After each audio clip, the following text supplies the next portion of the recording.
If you enjoyed today's podcast, please be sure to share us and subscribe so you don't miss our next show. We'd love to talk with you again.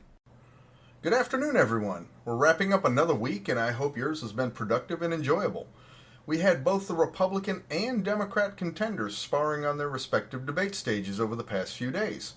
Strangely enough, both parties have a similar, unusual situation.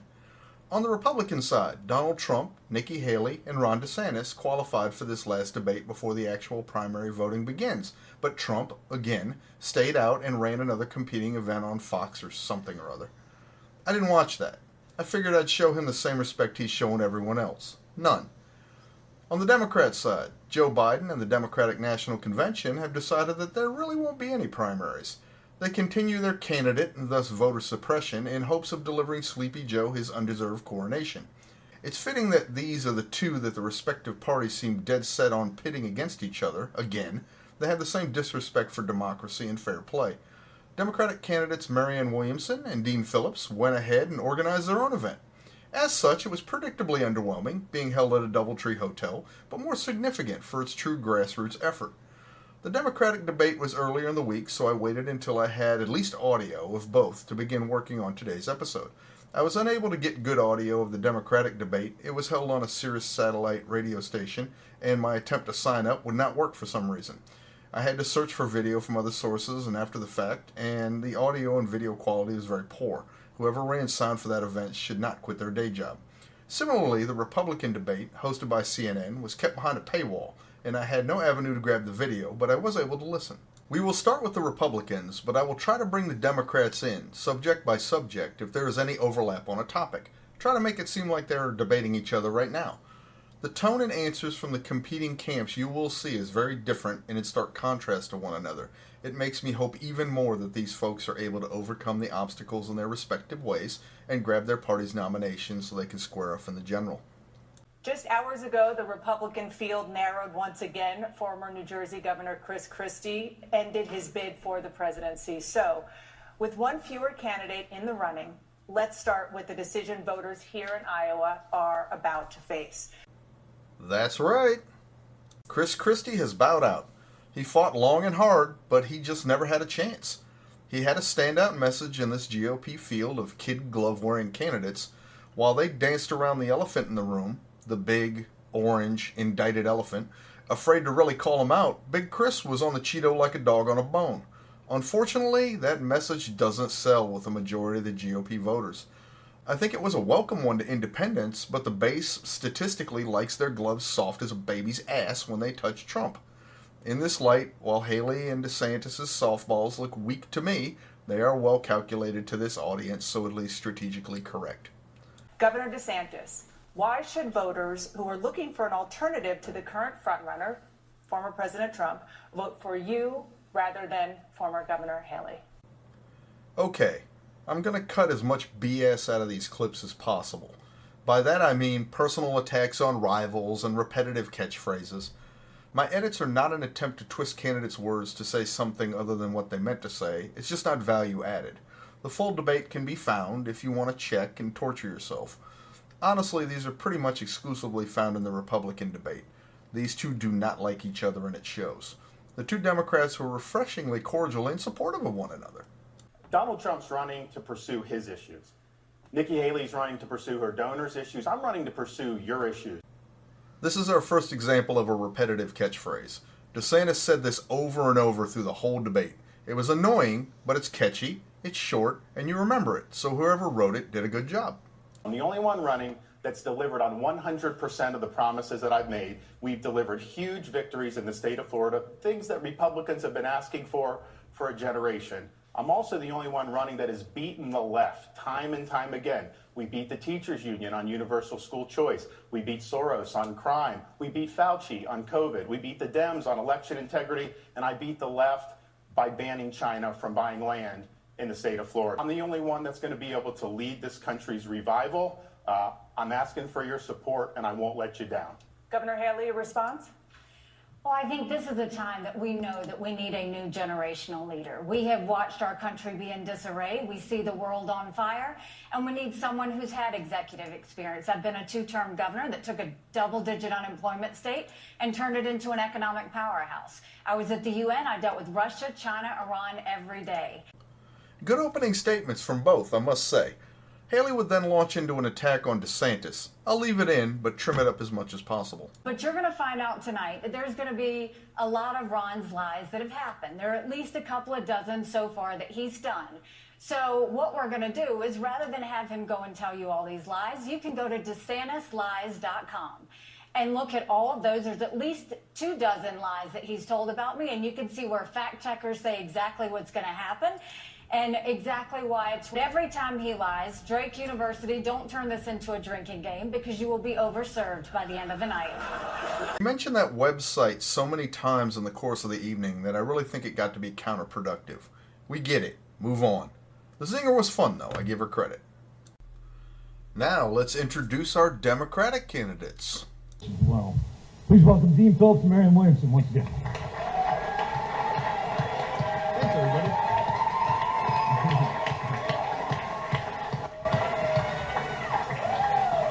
All right, 90 seconds the candidates will have for an opening statement, and we're going to begin with Congressman Phillips. Josh, thank you, and hello, conventioneers. I want to thank you all for being here. But I'm going to start by saying the quiet part out loud, and that is Americans want to turn the page from Donald Trump and Joe Biden. And I suspect most of you in this room want to turn the page to the future. We all know that. But I don't believe everybody knows that the truth is, if that election happened today between Trump and Biden, Donald Trump wins. It's the truth. Joe Biden has the lowest approval numbers in modern history. He's losing in every battleground state. The last Wall Street Journal poll shows him losing to Donald Trump by 4 points and losing to Nikki Haley by 17 points. So I believe in winning, and I believe the Democrats are sleepwalking into disaster. Why? Because the Democratic Party right now is trying to pursue a coronation instead of a competition. And that is why I celebrate my friend and esteemed colleague here, Marianne Williamson. And why are Americans angry? Why are Americans angry? Well, life is unaffordable. We've got chaos at our southern border in many cities in our country. We have wars overseas. People are sick of dysfunction and division and nonsense. The lack of common sense in Washington, D.C. And if you're like me, you're probably really disgusted with both parties right now. Really disgusted. And I understand that because I'm one of you. I'm part of the exhausted majority of the United States of America. I'm also a father, I'm a husband, and I'm a Gold Star son. I lost my dad in the Vietnam War in 1969. I'm an entrepreneur. I've led businesses. I chaired the board of the health system. I was a regent at a university. I'm a 3-term member of Congress. I'm the second most bipartisan member of Congress. That includes all the governors too, by the way. Got to wrap it up, sir. And I'm also, I'm sorry? Almost out of time. Oh, okay. Well, and I'm also a former member of House Democratic leadership. I woke up the morning after the 2016 election. My daughters were in tears. I promised them I would do something. I flipped a district that had been red for 60 years, made it a Democratic district, and now I'm doing the same thing to beat Donald Trump once again. I will beat either one of the GOP nominees. I will return decency and common sense to the White House. I will reduce costs. I will reduce chaos and restore the American dream. Thanks, everybody. Thank you, Congressman. Appreciate it. Mr. Williamson, take the next section if you'd like. Thank you. Thank you for having me here. I'm running for president because for the last 50 years, there has been a war on the middle class in this country. In the 1970s, the average American couple could afford a house, they could afford a car, they could afford a yearly vacation. One salary could support a family of 4. One parent could afford to stay home with the children, and they could afford to send their kids to college. That was called a thriving middle class. You cannot have a thriving democracy where there is no thriving middle class. But all that has changed, and that middle class has collapsed. And that was strategized. Over the last 50 years, there has been a $50 trillion transfer of wealth from the bottom 90% of Americans to the top 1%. So that now a majority of Americans live paycheck to paycheck. A majority of Americans cannot afford to absorb a $500 unexpected expenditure. 70% of Americans say that they live with chronic economic insecurity and anxiety. bound by the invisible chains of economic stress. And that is the new status quo in America. And that is because the government itself is held hostage by corporations. We are no longer functioning as a government of the people, by the people, and for the people. Abraham Lincoln said that the men who died at Gettysburg died so that that dream would not perish from the earth, but it is perishing now. We are a government of the corporations and by the corporations and for the corporations. A matrix of corporate overlords that own Washington and control this country. From insurance companies to pharmaceutical companies to big food companies, big agricultural companies, big chemical companies, gun manufacturers, big oil and defense contractors. They have turned Washington into a system of legalized bribery. That status quo, that unholy alliance between government and corporate power will not disrupt itself. It is time for the people to step in. And back to Iowa with the Republicans, and the knives are out. Nikki Haley is not somebody that has been willing to stand in and fight on behalf of conservatives. You know, she ran for governor saying she was going to do universal school choice, and she caved to the teachers union. She didn't deliver that. In Florida, I delivered the largest expansion of school choice in the history of the United States. I beat the teachers union, and you know what the results are? When she was governor of South Carolina, she was rated 50th in education, dead last. You know where Florida is under my watch? #1 in the nation.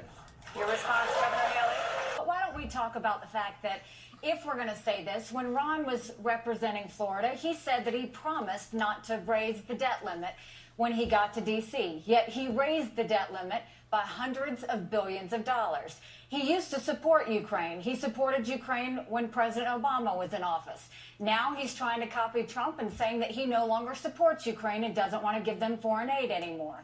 He also goes and says that he wants to talk about me insulting Iowans. Iowans know when you're telling a joke. The fact that he's only running in one state is not the way you win president.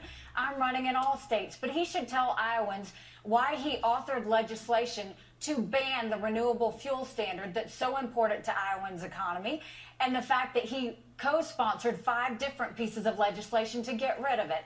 And also, then he also said he would never do anything with Social Security. Yet he voted 3 times to raise the retirement age of Social Security. So if you're going to talk about what you said and what you did, I think you've got your own explaining to do rather than telling lies about them. And now it's like a seance as we listen to the voice of the ghost of Chris Christie. Governor Haley, when Governor Christie dropped out of the race just a few hours ago, he said the most important issue is, quote, the character of the candidate. Governor Christie also said he ran because he knew he would be the only Republican candidate to speak the truth about former President Donald Trump. Do you believe Donald Trump has the character to be president again? Well, I think the next president needs to have moral clarity. I think you need to have moral clarity to understand that it's taxpayer money, not your own money. I think you need to have moral clarity to understand that when you're dealing with dictators in the world, that we always have to fight for democracies and human rights and protecting Americans and preventing war. And so when you look at Donald Trump, I have said, I think he was the right president at the right time. I agree with a lot of his policies, but his way is not my way. I don't have vengeance. I don't have vendettas. I don't take things personally. For me, it's very much about no drama, no whining, and getting results and getting them done. So I don't think that President Trump is the right president to go forward. I think it's time for a new generational leader that's going to go and make America proud again. That's what I'm going to try and do. Governor DeSantis, what is your response to Chris Christie? Do you believe Donald Trump has the character to be president again? Well, I'm running because I'm the guy that's going to be able to engineer a comeback for this country. I appreciated what President Trump did, but let's just be honest. He said he was going to build a wall and have Mexico pay for it. He did not deliver that. He said he was going to drain the swamp. He did not deliver that. He said he was going to hold Hillary accountable, and he let her off the hook. He said he was going to eliminate the debt, and he added $7.8 trillion to the debt. So we need to deliver and get this stuff done. Now back to New Hampshire, where the Democratic contenders speak about perceived voter suppression during the Democratic primaries from Joe Biden and the DNC. You're both campaigning here in New Hampshire. The president's name is not on the ballot. Sent a letter yesterday saying New Hampshire's meaningless. Would you characterize this, Congressman, as voter suppression? Yes. In fact, I have that letter right here. I hope it goes in the National Archives on display because I think it's one of the most egregious affronts to democracy I've ever seen in my entire lifetime as an American, period. And I'll tell you what's by the way, voter ID, if every American could easily get an ID, that's different. But the fact of the matter, if you are disabled or you are elderly or you live in a rural area where it's really hard, it's nonsensical. So that's voter suppression. But you know what else is voter suppression? What's happening right here. What's happening in Florida, what's happening in North Carolina, what they're trying to do in Massachusetts and other states. The Democratic Party should be investing in democracy, promoting debate, promoting candidates, and promoting voters. What are they doing? They're suppressing them. I'm not a conspiracy theorist. I'm an affable, decent, common sense person that is telling you the truth. I know Marianne knows exactly the same thing, and your generation, all of you in this room, please take note. The parties are destroying democracy, period. Ms. Williamson, same question for you. Well, what Dean just said is absolutely correct. There is candidate suppression going on here. The DNC has decided and has been very overt about it. Joe Biden would be their candidate. Candidate suppression is a form of voter suppression. Every American should be automatically registered at the age of 18. Voting day should be on Saturday. Voting day should be a holiday. We should be doing everything possible to make it so that every American of voting age has their voice expressed. So anytime, any way that there is a way of shutting people down, then that is a danger to our democracy. The political parties traditionally stood behind, they stood in the back, and the people decided who would be the candidate. It should be you, the people of New Hampshire, the people of every other state should decide who is the best Democratic nominee to beat either Donald Trump or Nikki Haley. However, what's going on now is the suppression, shutting down primaries, as Dean was saying. In my case, the invisibilization of my campaign in general, because there's a political media industrial complex. This is not the vision of the founders. There's not supposed to be a political elite or a political class. And let's be very clear.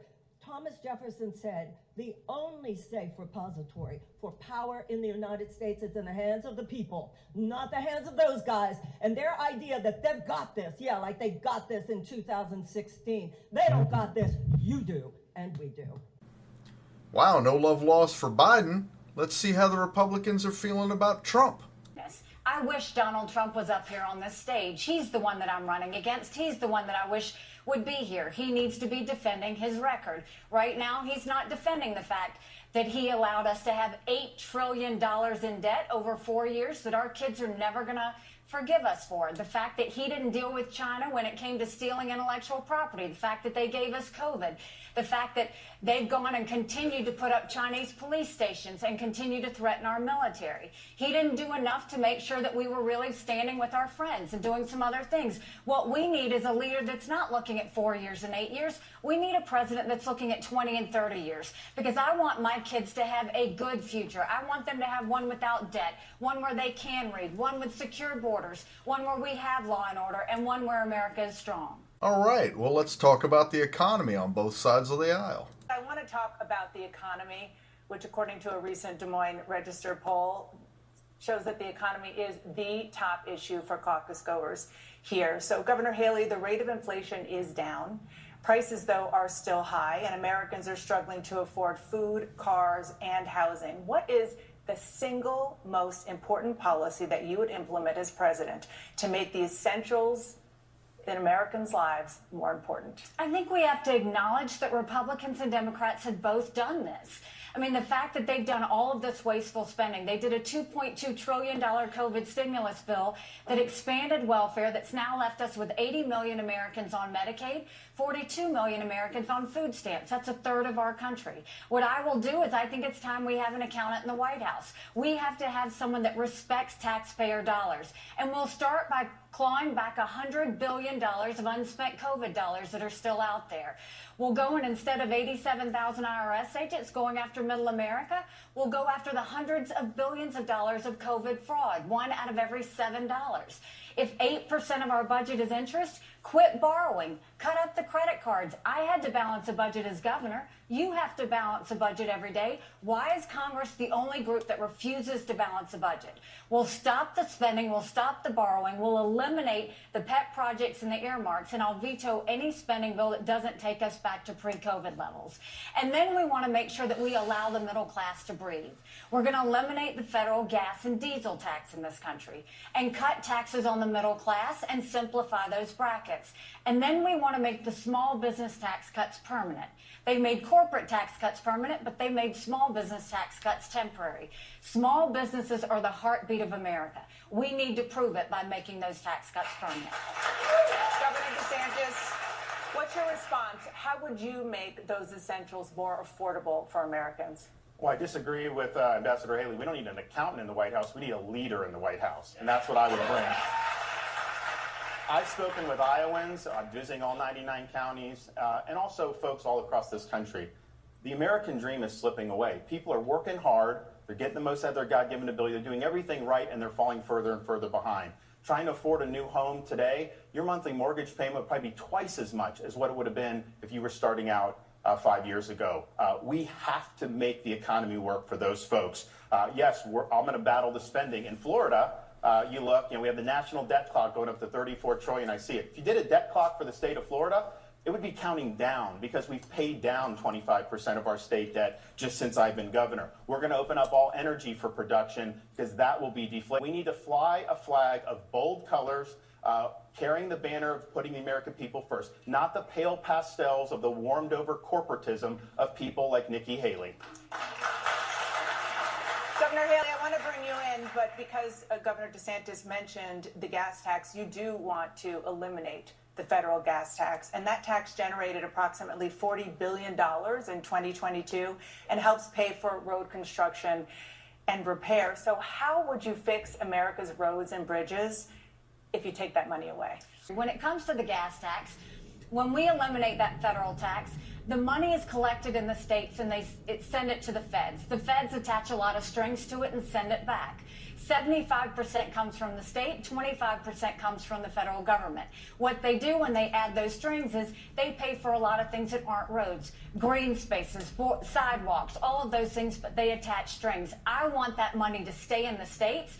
I want the states to be able to decide how to spend it. I don't want Washington bureaucrats deciding what we need for scenery and green space and all those other things. I want every state, including the state of Iowa, to make the decisions on how they spend their road spending instead of the federal government.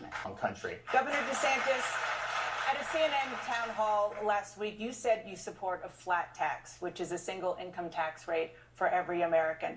Under your plan, would working families pay the same tax rate as billionaires? I would only do it if people are better off than they are now. I mean, I want people paying less taxes. Actually, if you think the last year we have numbers for, the federal government took in the highest percentage of taxes from the economy since World War II.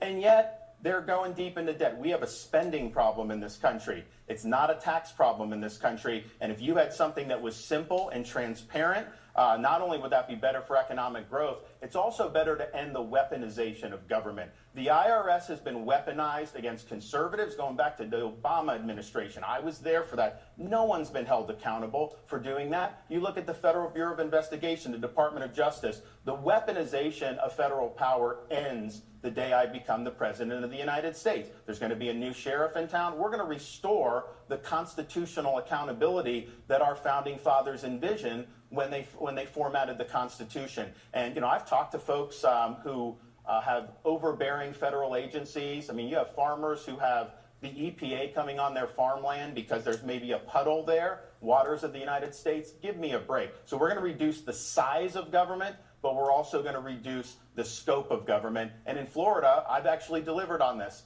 Florida has the lowest percentage of state government workers per capita in the country, and the cost of our state government employees is the lowest in the country. No wonder why we're paying down debt while we're cutting taxes for people. That's the way you do it. Governor DeSantis, 15-second point of clarification. The question was whether or not working families would pay the same amount. They would pay less than what they're paying now. The way I view it is, okay, you'd exempt people, so you would pay no tax for working class people. It would only be as you get above, because I think the first 40, 50 grand, that's just to subsist. And even some places you can't even do that. So you would have no tax up to a certain point. and then it would just be a single rate. So if somebody makes $100,000, they pay a certain amount. If someone makes $200,000, they make twice. The only one that checked all the boxes from the Iowa Renewable Fuel Standard, because I've actually visited all 99 counties. I've actually shown up to people's farms. I've sat and I've listened to people about what they're going through, how their economy is structured, and how it's important that we're producing energy here in the United States. I never want to go hat in hand like Biden has done to Venezuela or Saudi and begging for energy. We're going to be able to open up production. We're going to choose Midland over Moscow. We're going to choose the Marcellus Shale over the Mullahs, and we're going to choose the Bakken over Beijing. Energy independence it's good for consumers. It's good to reduce inflation. It's one of the best things we can do for our national security. So we'll do that on day one, and we are going to reverse Biden's Green New Deal and the electric vehicle mandates. Will save the American automobile. Bold colors versus pale pastels. DeSantis will go on to repeat this throughout the debate. Again, it's simple, it's effective, it's memorable. Whoever is writing for him is doing very well tonight. The Democrats also discuss the economy. All right, moving on. Let's talk about the economy. A lot of kids in this room are in college, will be joining the workforce soon. It's got to be a little bit daunting. Big picture, and I know it's hard to summarize in a minute. What's your economic plan so that the next generation can enjoy the same opportunities that we have? Ma'am, please. I have an economic bill of rights, which was based on an economic bill of rights that was articulated by Franklin Roosevelt. Universal health care, which the majority of Republicans as well as Democrats want, and which is given to the citizens of every other advanced democracy. Universal health care, cancellation of the college loan debt because they should never have existed. Tuition-free college and tech school, also given to the citizens of every other advanced democracy, and which we had in this country until the 1970s. Subsidized child care, paid family leave, guaranteed sick pay, and a guaranteed living wage. Here in New Hampshire, you've still got a minimum wage of $7.25 an hour. A living wage in New Hampshire is a $17 an hour living wage. We now have 39% of Americans who report that they regularly skip meals because it's the only way that they can afford housing. We also need a domestic Marshall Plan to repair this country. The way our economy works today, and Washington too often in cahoots with the trickle-down nonsense that causes this unjust economy, is ruining people's lives. And when I'm president, we're going to repair these lives, and we're going to repair our democracy, and we're going to repair our country. Thank you, man. Next question for you, sir. What's your economic plan? Well, let me start at birth. I want to start something called the American Dream Accounts, where every single baby born in America starts his or her life with a $1,000 account, can add $500 a year. By the time you're 18 years old and you graduate high school, that money is yours to become an owner of a business, of a home. And if you do some national service for a year after high school, that's another $10,000. I think we've got to be a country from the beginning of our lives until the very end, we take care of people. That also means housing. We are 7 million houses shy in the United States of America. We need to produce, and we can.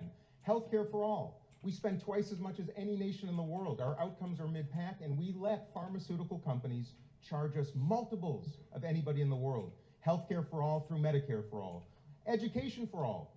Why are we a country that has $1.7 trillion in college debt, costing some of you in this room $90 billion a year? It's nonsensical. And then Social Security towards the end of life. Ensure it exists. If it needs to be amplified, and then most importantly, to create a fund by which those who've been successful can rededicate their Social Security benefits into a pool to share with those who are most vulnerable retirees in America. I sat in North Conway, New Hampshire just a couple weeks ago with two wonderful elderly ladies who make cereal the last 3 nights of the month because they don't have enough Social Security. $100 more a month makes all the difference. That's the kind of country we will be under my presidency. And both debates then turned to immigration. This has been one of the biggest years for illegal border crossings into the United States. Last month alone, 225,000 migrants illegally crossed the southern border. It's a record high, overwhelming the Border Patrol resources that are already stretched thin. Mayors across the country say their cities are being pushed to a breaking point. Governor DeSantis, former President Trump, famously promised to build a wall on the southern border. He obviously did not get that done. You have promised to finish the job. How will you succeed where he failed? We will build a wall we will actually have Mexico pay for it in the way that I thought Donald Trump was. We're going to charge fees on remittances that workers send to foreign countries. Billions of dollars will build the wall. He also promised record deportations. Donald Trump deported fewer people than Barack Obama did when he was president. Biden's let in 8 million people just in 4 years. They all have to go back. We have to enforce the rule of law in this country. Think about what's happening to our country. Just this week, we saw the news that a school in Brooklyn, New York, had the kids stay home. They were not able to go to school, told you can't go get an in-person education. Why? Because the city's commandeering the school to house illegal aliens in it. Talk about putting Americans last. You're putting these kids out of an education because you can't control the border. Biden has failed in this endeavor. He has not taken care that the laws of this country be faithfully executed. So Governor Haley, Governor DeSantis, and also Donald Trump are attacking you for that comment in 2015 in which you said undocumented immigrants should not be called, quote, criminals. At the time, the full context is you said, quote, we don't need to talk about them as criminals. They're not. They're families that want a better life, and they're desperate to get here, unquote. Do you still feel that way? I saw them. When I was at the United Nations, I saw them. That doesn't mean we should let them into our country. I mean, first of all, I will tell you that when I was governor of South Carolina, we passed the toughest illegal immigration law in the country. Obama sued us over it, and we won. We fought Obama on illegal immigration. We fought Obama on migrant kids. We fought Obama on Syrian refugees. We fought Obama on Guantanamo Bay prisoners. I have always said we are a country of laws. The second we stop being a country of laws, we give up everything this country was founded on. But I will tell you, in passing that toughest illegal immigration law in the country, we passed E-Verify, which I want to take national, which is where businesses have to prove that the people they hire are in this country legally. I passed it within 6 months of being governor. Ron didn't pass it for 5 years. He only waited to pass it when he decided to run for president. What we need to do is not just ban a wall. We need to put 25,000 Border Patrol and ICE agents on the ground and let them do their job. We need to defund sanctuary cities once and for all. No more safe havens for illegal immigrants. We need to make sure we go back to the Remain in Mexico policy so that no one even steps foot on U.S. soil. And instead of catch and release, we need to go to catch and deport. That's the only way we'll stop the incentives of these illegal immigrants coming across. Biden turned around and gave 500,000 Venezuelans temporary protective status. That's 500,000 driver's licenses, 500,000 social security numbers. All that does is incentivize them to pick up the phone and call their family members and tell them. We have to realize my parents came here illegally. They came the right way 50 years ago. They put in the time, they put in the price. They are offended by what's happening on the border. And my mom would always say, if they don't follow the laws to come into this country, they won't follow the laws when they are in this country. And we have to start treating this like it is. This is putting harm on our schools, on our hospitals. Taxpayers are paying for it. You see these mayors are now upset about it. The only reason Eric Adams is now upset, why? He shouldn't be a sanctuary city then. That's why we have to defund sanctuary cities. Now Governor Abbott finally did to them what's been happening to Texas for so long. We've got to put an end to this. It's dangerous, and it doesn't even count the fentanyl that's Governor DeSantis, there are more than 10 million undocumented immigrants already living in the United States, according to Pew Research. Will any of them be allowed to stay in the United States under your administration? The number of people that will be amnestied when I'm president is 0. We cannot do an amnesty in this country. First of all, it's going to do is cause more people to want to come illegally. So you got to enforce the law. It's got to be consistent. People got to know it's there. You also have to remove benefits for people who are here illegally. You know, California, you can go illegal alien and you get free health insurance coverage. You're here illegally and they're doing that. We should not let states provide these benefits. You know, in Florida, obviously, we don't do that. We don't allow the driver's license and all that. But some states do, and it creates a magnet for people coming in. So federally, no benefits, no enticements to come in. And then the states, we're going to crack down on sanctuary states and sanctuary cities. And I showed the hypocrisy of all this back in 2022, because we have a program to transport illegal aliens to sanctuary jurisdictions. And one of the places we sent 50 to, beautiful, liberal Martha's Vineyard. And you know what? These are folks that were on their high horse, saying how they were a sanctuary jurisdiction, saying nobody's illegal, all refugees are welcome. That's what they had in their town. The minute even 50 came up, they called a state of emergency and deported them off the island the next day. How do you think Texas feels? How do you think all these other communities feel that are being overwhelmed? So we cannot have liberal elites in this country imposing policies on the rest of us that they are not willing to deal with the consequences of themselves. Governor Haley, when you're president, will any of the more than 10 million undocumented immigrants in the U.S. be allowed to stay in the country under your administration? You have to deport them. And the reason you have to deport them is they're cutting the line. You've got people who have done this and tried to go through the right way. You can't have them go and jump the line and suddenly do that. And that is actually what will get them to stop coming, is when they do realize they get to the wall and they have to turn around and go back. It's a dangerous process of what happens for them to try and migrate here. But when I was at the United Nations and we had this, which is another reason why we need to have Trump here defending himself and talking about what he would do going in the future, because it's a problem. I was on the ground in Honduras and Guatemala. And what we saw is a lot of the reason why they were coming from there is because of gangs and drugs. And so what we did was we had our military go and train them on how to deal with gangs. We went and put drug boats on the water to keep the drugs from coming. But we said, you have to have them processed from here. You can't have them come. We were able to stop that flow. We've got to go back to do that. But we need to end it once and for all. Donald Trump didn't do that. That's why he needs to be here debating on this stage right now. Moving on now to immigration. Obviously, New Hampshire's a ways from the southern border. We're going to sit in our living rooms every night on TV as we see a record number of migrants crossing. Democratic mayors are saying that they need a breather from the busloads that are showing up. So my question to both of you, I'm going to start with you, Congressman. What can be done in the short term to address the issue that many believe also has national security implications? Sure. Well, further out, how do we improve the process overall? Let me start with this. Most of you in this room, not all, but most of you in this room had foremothers and forefathers that came to this country for the same reason that mine did. In my case, a Jewish family escaping pogroms in Eastern Europe in the late 19th century. But this country is about immigration. We must remain that way. We must welcome and promote and encourage the best and brightest around the world, people who want to pursue the American dream. I'm a Democrat who will tell you, having been to the southern border twice, it is an unmitigated, shameful, inexcusable disaster. And it is a national security issue. The foremost priority of an American president is to keep this country secure. We spend $1 trillion a year on our military, and yet tens of thousands of people per day are approaching our border because our asylum law is so ridiculous. A failure of Democrats and Republicans for generations. Under my presidency, we will have border security, northern border and southern border. Most importantly, a humane immigration policy that welcomes new Americans and changes the asylum policy so that people declare asylum, have it adjudicated in their country of origin, and save the $10,000 that they are spending now with Mexican cartels to bring them across the border. That's how the United States should operate. Same question for you, ma'am, the immigration. We must deal with the immigration problem on the level of both symptom and cause. On the level of symptom, Congress has failed us miserably, not just presidents. We need to have the proper infrastructure so that people can be interviewed for asylum.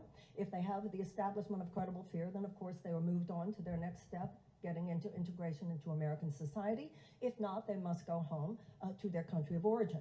But no wall is going to fix this. No surveillance system is going to fix this. We need to address root causes. Why are so many people in such desperate straits that they're trying to get here? U.S. foreign policy is involved. There are two main categories: economic devastation, and America needs to admit to itself how much our own policies in Latin America over the last few decades contributed mightily to the destabilization of so many of those economies. We have to be willing to help restabilize. We need to, above all, we need to remove the sanctions in Venezuela and the sanctions in Cuba. Secondly, as Dean mentioned, people are seeking to escape the violence of the drug cartels. The United States of America needs to end the war on drugs. This is not helping at the southern border. It will actually help at the southern border to remove the black market that these drug cartels depend on.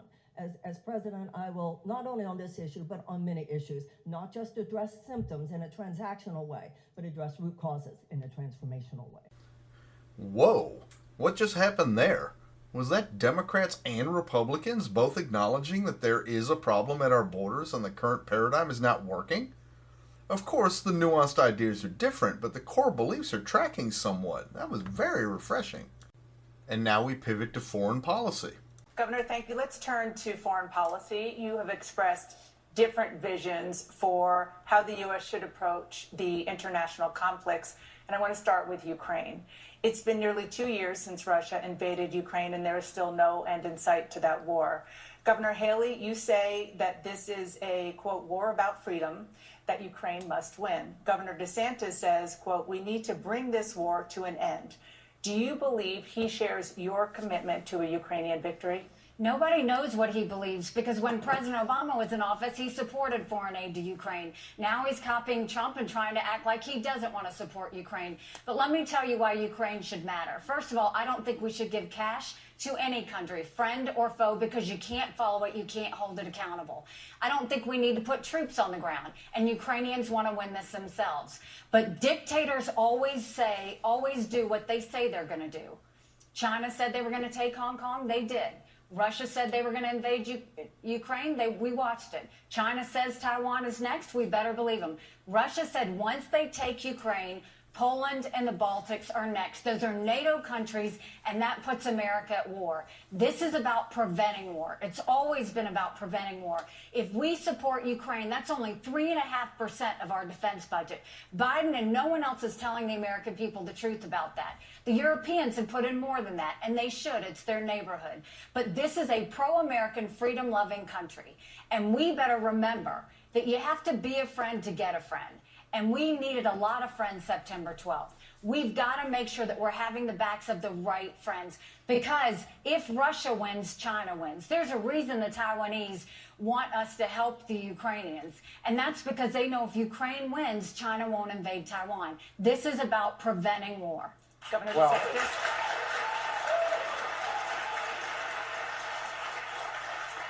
I supported Trump's policy vis-a-vis Russia, Ukraine, and it was successful. The Biden policy has not been, but Nikki Haley is basically a carbon copy of what Biden is. It's an open-ended commitment. They want another $108 billion. They will not tell you when they have achieved their goal, and this is going to go on maybe hundreds of billions more into the future. I think a lot of people have died. We need to find a way to end this, because our priorities for national security, of course, the border, which we talked about, and people like Nikki Haley care more about Ukraine's border than she does about our own southern border, which is wrong. But we also have to look at what's the top threat to this country. It's the Chinese Communist Party. We are not doing what we need to do to have adequate hard power in the Indo-Pacific. And here's the thing. We don't have enough resources, being $35 trillion in debt, to continue doing hundreds of billions of dollars. We got to focus on our issues here at home, and we've got to deal with the top threat that we face, which is China. What I will tell you is this is the lie they're telling the American people over and over again. It is so wrong to say this.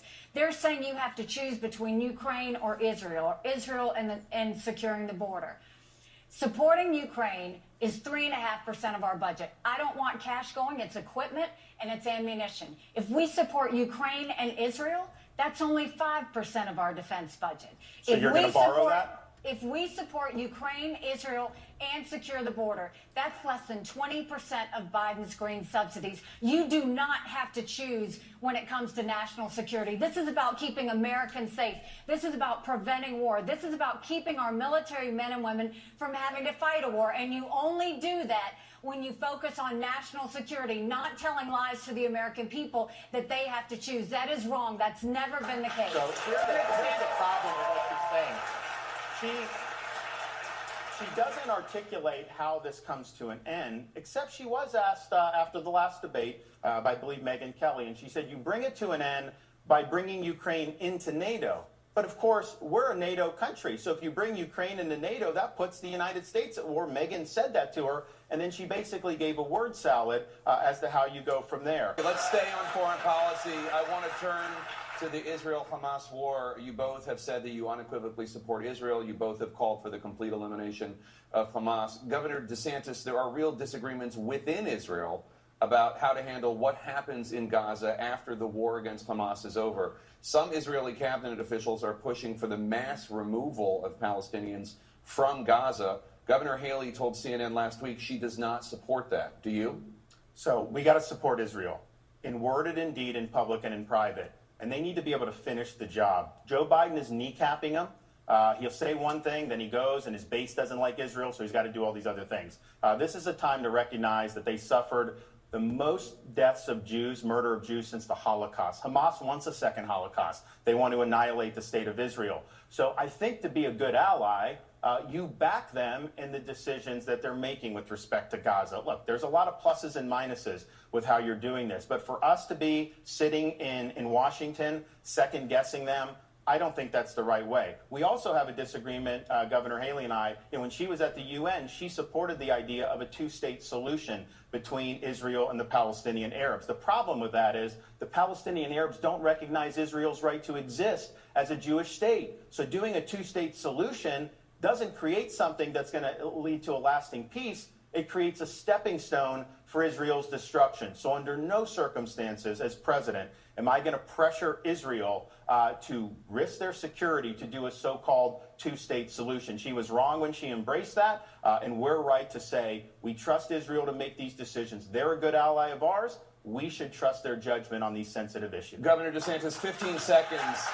15-second clarification. Do you support the mass removal of Palestinians from Gaza? So as president, I am not going to tell them to do that. I think there's a lot of issues with that. But if they make the calculation that to avert a second Holocaust, they need to do that. I think some of these Palestinian Arabs, Saudi Arabia should take some. Egypt should take some. They've never been willing to accept any of these folks in their own neighborhood. Thank you, Governor Haley. Well, first of all, we need to understand the reason we need to support Israel is Israel's a bright spot in a tough neighborhood. They are the tip of the spear when it comes to defeating terrorism. It has never been that Israel needs America. It has always been that America needs Israel.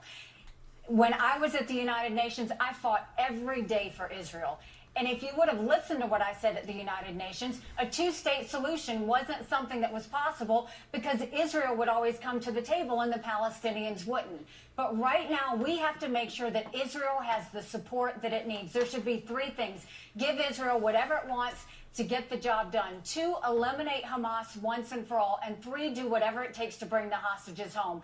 But there are growing fears of this war escalating into a broader regional conflict. And Governor Haley, just yesterday, the U.S. Navy shot down 21 missiles and drones fired by Iranian-backed militants in the Red Sea. Iranian-backed militants are now also attacking U.S. and Western interests in Syria and Iraq.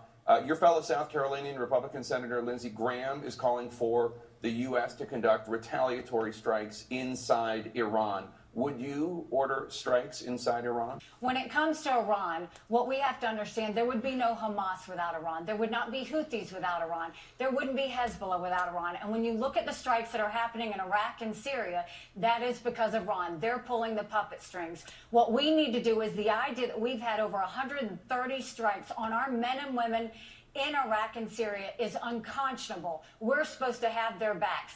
And Biden has been slow. He's been hiding in a corner, and he hasn't dealt with it. We need to go and take out every bit of the production that they have that's allowing them to do those strikes. It's hugely important that we do that.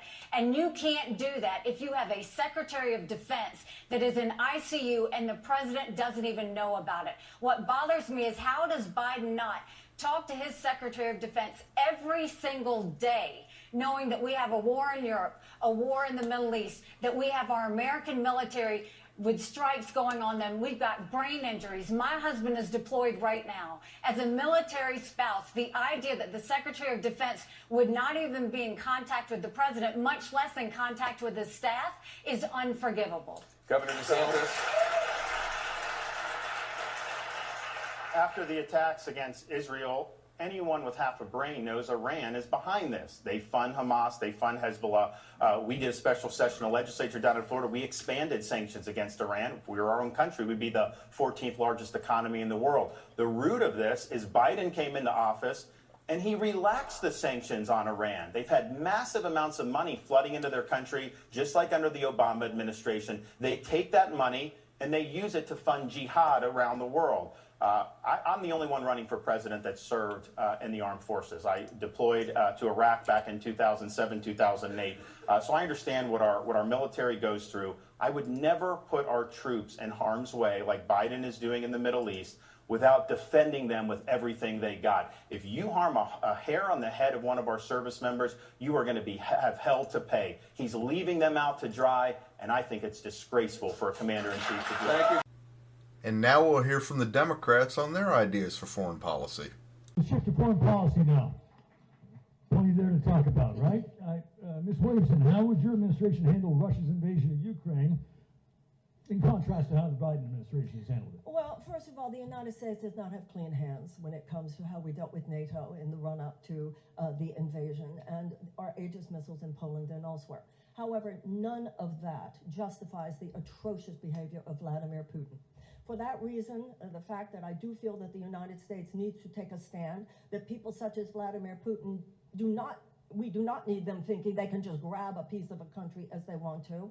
At the beginning, I was with President Biden on this. Where I was not with him was on the line for as long as it takes. There has always had to be a negotiated settlement. We were all hoping that the counteroffensive staged by the Ukrainians would work, that it would push back the Russians. It hasn't. So that now we're in a stalemate. Now we're in a war of attrition. I do believe that it's time. There is no guarantee that if we continue with this, that Ukraine will do better. There is no guarantee of that. Vladimir Putin said that he wants to talk, and when I am president, I will receive military analysis that no civilian has.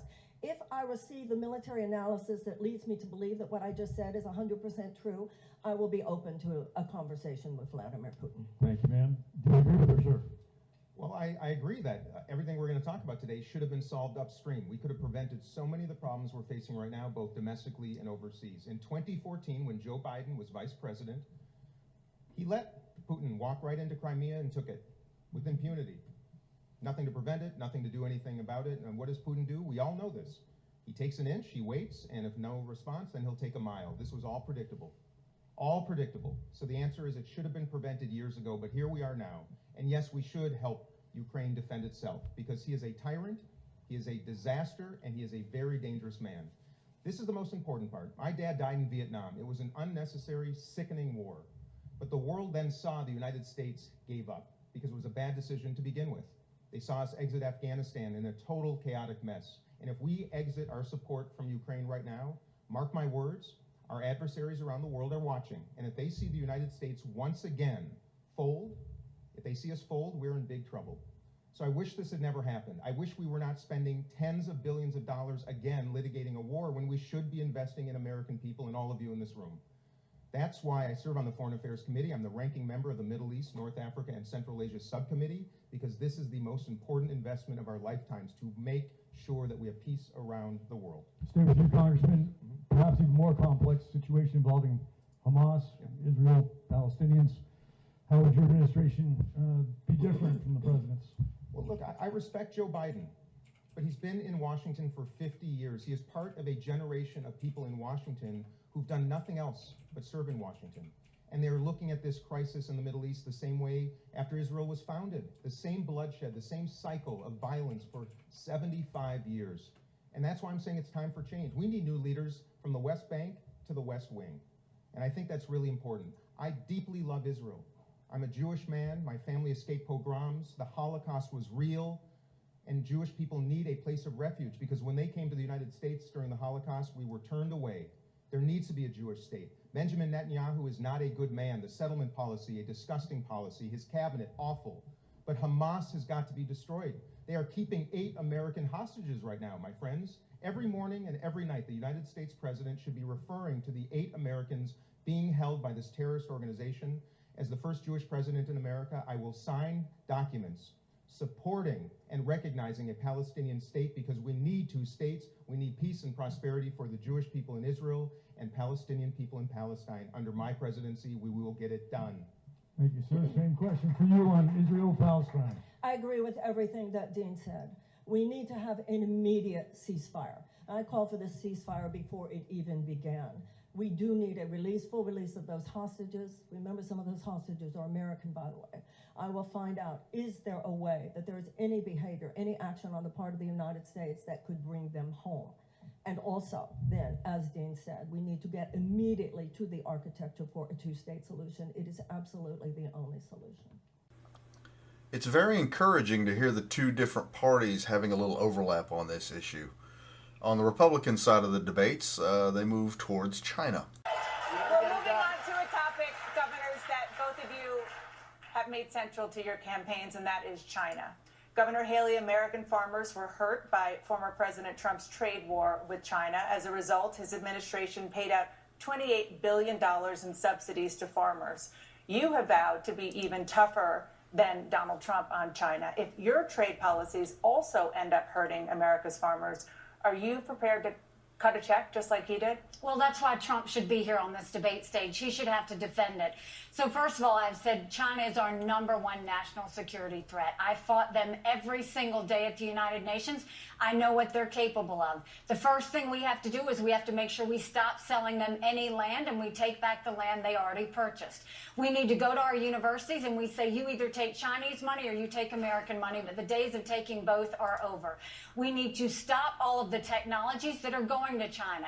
Biden approved 70% of them. Trump approved even more than that. We have to tell them we're going to end all normal trade relations with them until they stop murdering Americans with fentanyl. And we need to make sure we build up our military.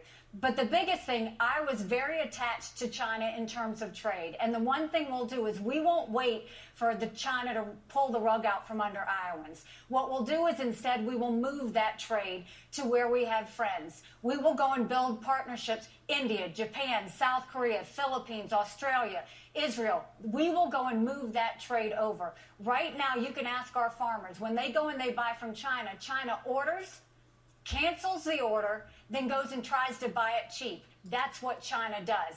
Our farmers deserve better than that. We will get them trade deals. When I was governor in South Carolina, we sold and we exported everything we were making in South Carolina. When I'm president, we will sell and export everything that's being made in Iowa to those that are our friends, not our enemies. Thank you. Governor DeSantis, your response? The way you deal with China is threefold. One, we need more hard power in the Indo-Pacific. I'm a Navy guy. We need more sea power. We're going to build that up. And we're going to have a strategy to deny their ability to invade Taiwan or to get beyond the first island chain. On the current course, they're going to take advantage of Biden, and we're going to rue the day when that happens. Second, we got to decouple our economy, particularly things that are nationally significant to our national survival. And you got to be methodical, strategic about it. There's a lot of moving parts there, but we're going to do that. Nikki Haley's not going to be able to do that because a lot of her supporters make a lot of money in China, and so she's going to talk tough, but she'll cave on that. And then what I will tell you is we need to focus on what we're going to do to become less dependent on China. And we need to make sure that we look at it through a national security lens. When we had COVID, everybody told you to wear a mask. It was made in China. They told you to take a COVID test. You turned it over. It was made in China. If you go down the drugstore aisle, all those medicines are made in China. We need to make sure we're getting medicines made here, or we need to get it from our friends so that we're not in any way threatened. Here's the thing, though. She's backed by companies like BlackRock. She's backed by major companies on Wall Street. They make a lot of money in China. There's a reason why you're in the mess you are in terms of trying to deal with the inflation and everything, because the elites in this country have sold out the middle of the country for China. She is part of that now, and she's not going to stand up for you. Governor DeSantis, I want to ask about something that you mentioned you've been talking a lot about on the campaign trail, which is decoupling the U.S. economy with China's. China is a top supplier of goods to the United States. The U.S. sells more than $150 billion of goods to China every year. Is it really possible to sever economic ties without inflicting major pain on American business and American consumers? Sure it is, and it's something that you got to be strategic, you got to be methodical about. You got to focus on the things that are of national significance. For example, I don't think it's a good idea that the pharmaceuticals come from there. Things for our military weaponry. All these important things that if we got into a worldwide conflict, we're going to ask China, who may be on the other side of that, to continue doing that. So you got to be smart about it. You got to recognize that you're going to have to do some incentives here in this country, tax incentives, regulatory incentives. But I want to make things here again. I look around the country. There's parts of Iowa that have been hollowed out, particularly in the eastern part. And I've talked to folks and seen what that did for the community. We were sold a bill of goods by a lot of elites in this country that somehow putting China in the WTO and granting a most favored nation status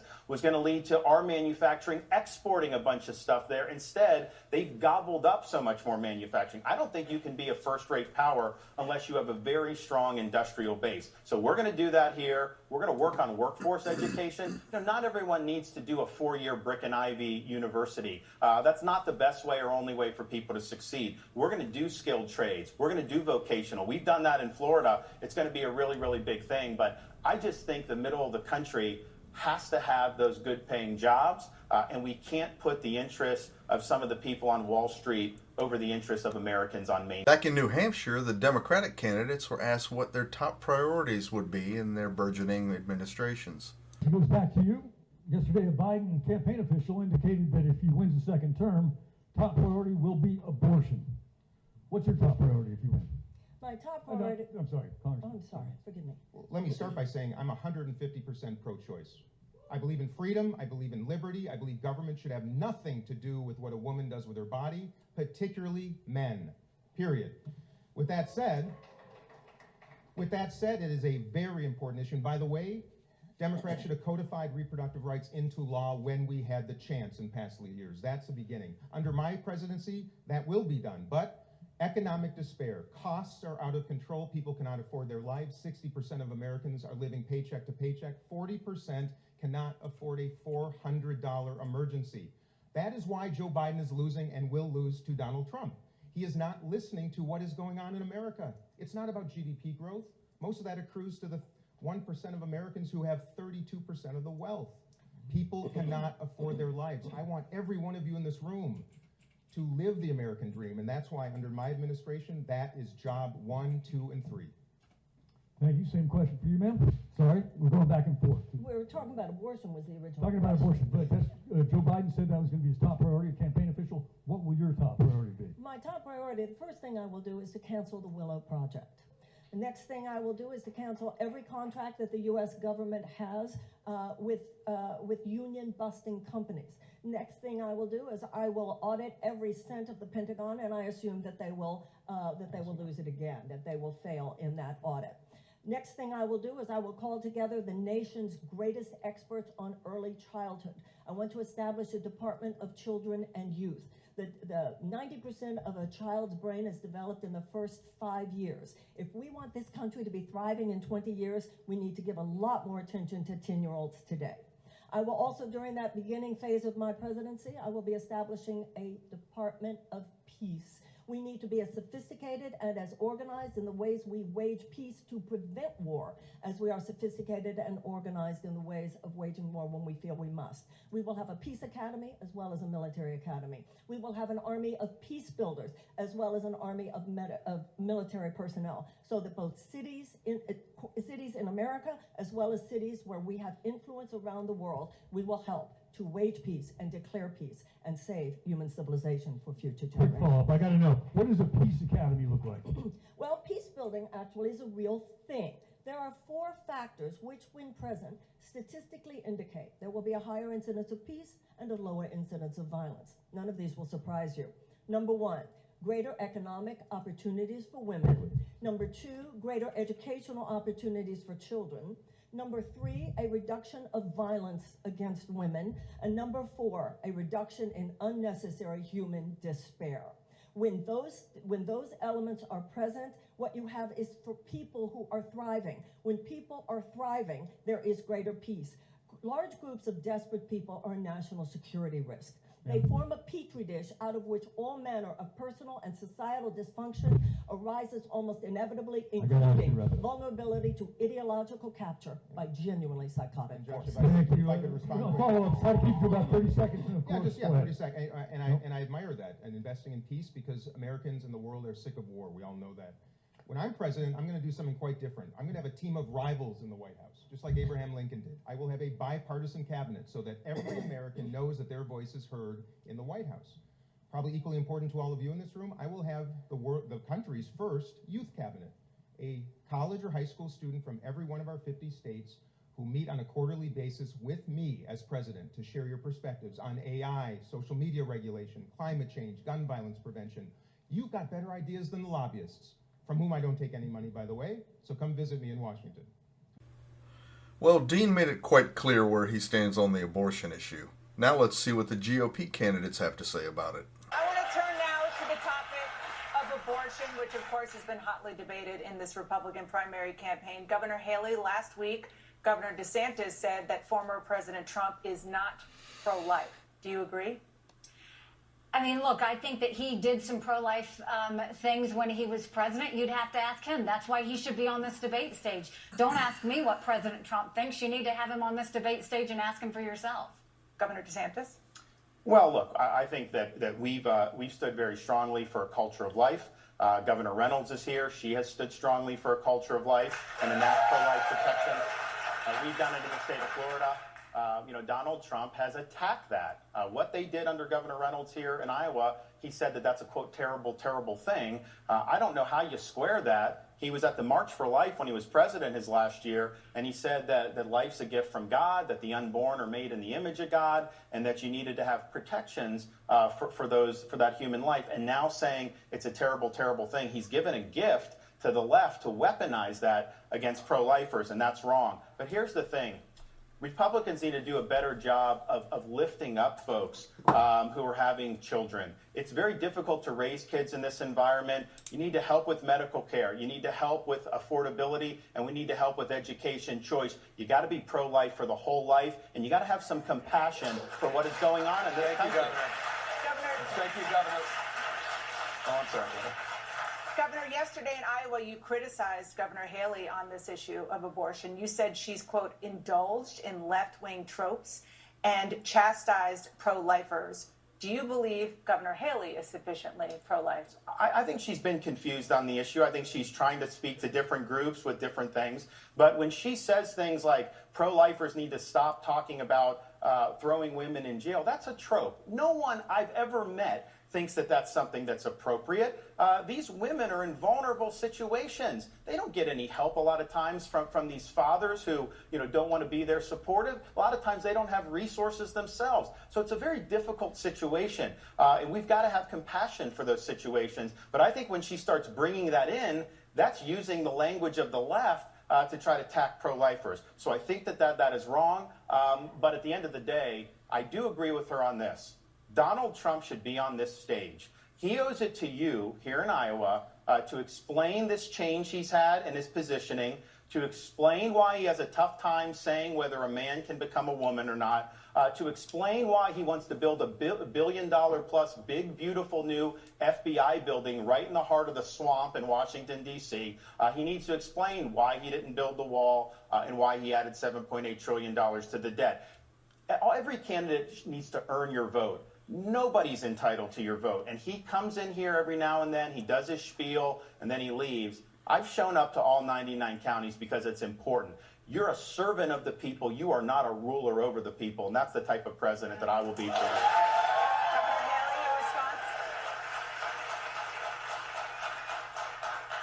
I didn't hear the criticism from Ron about me for being pro-life, but I'm not surprised. It's something that he does all day, every day.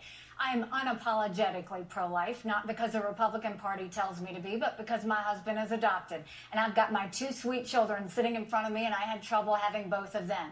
These fellas don't know how to talk about abortion. I have said over and over again, the Democrats put fear in women on abortion, and Republicans have used judgment. This is too personal of an issue to put fear or judgment.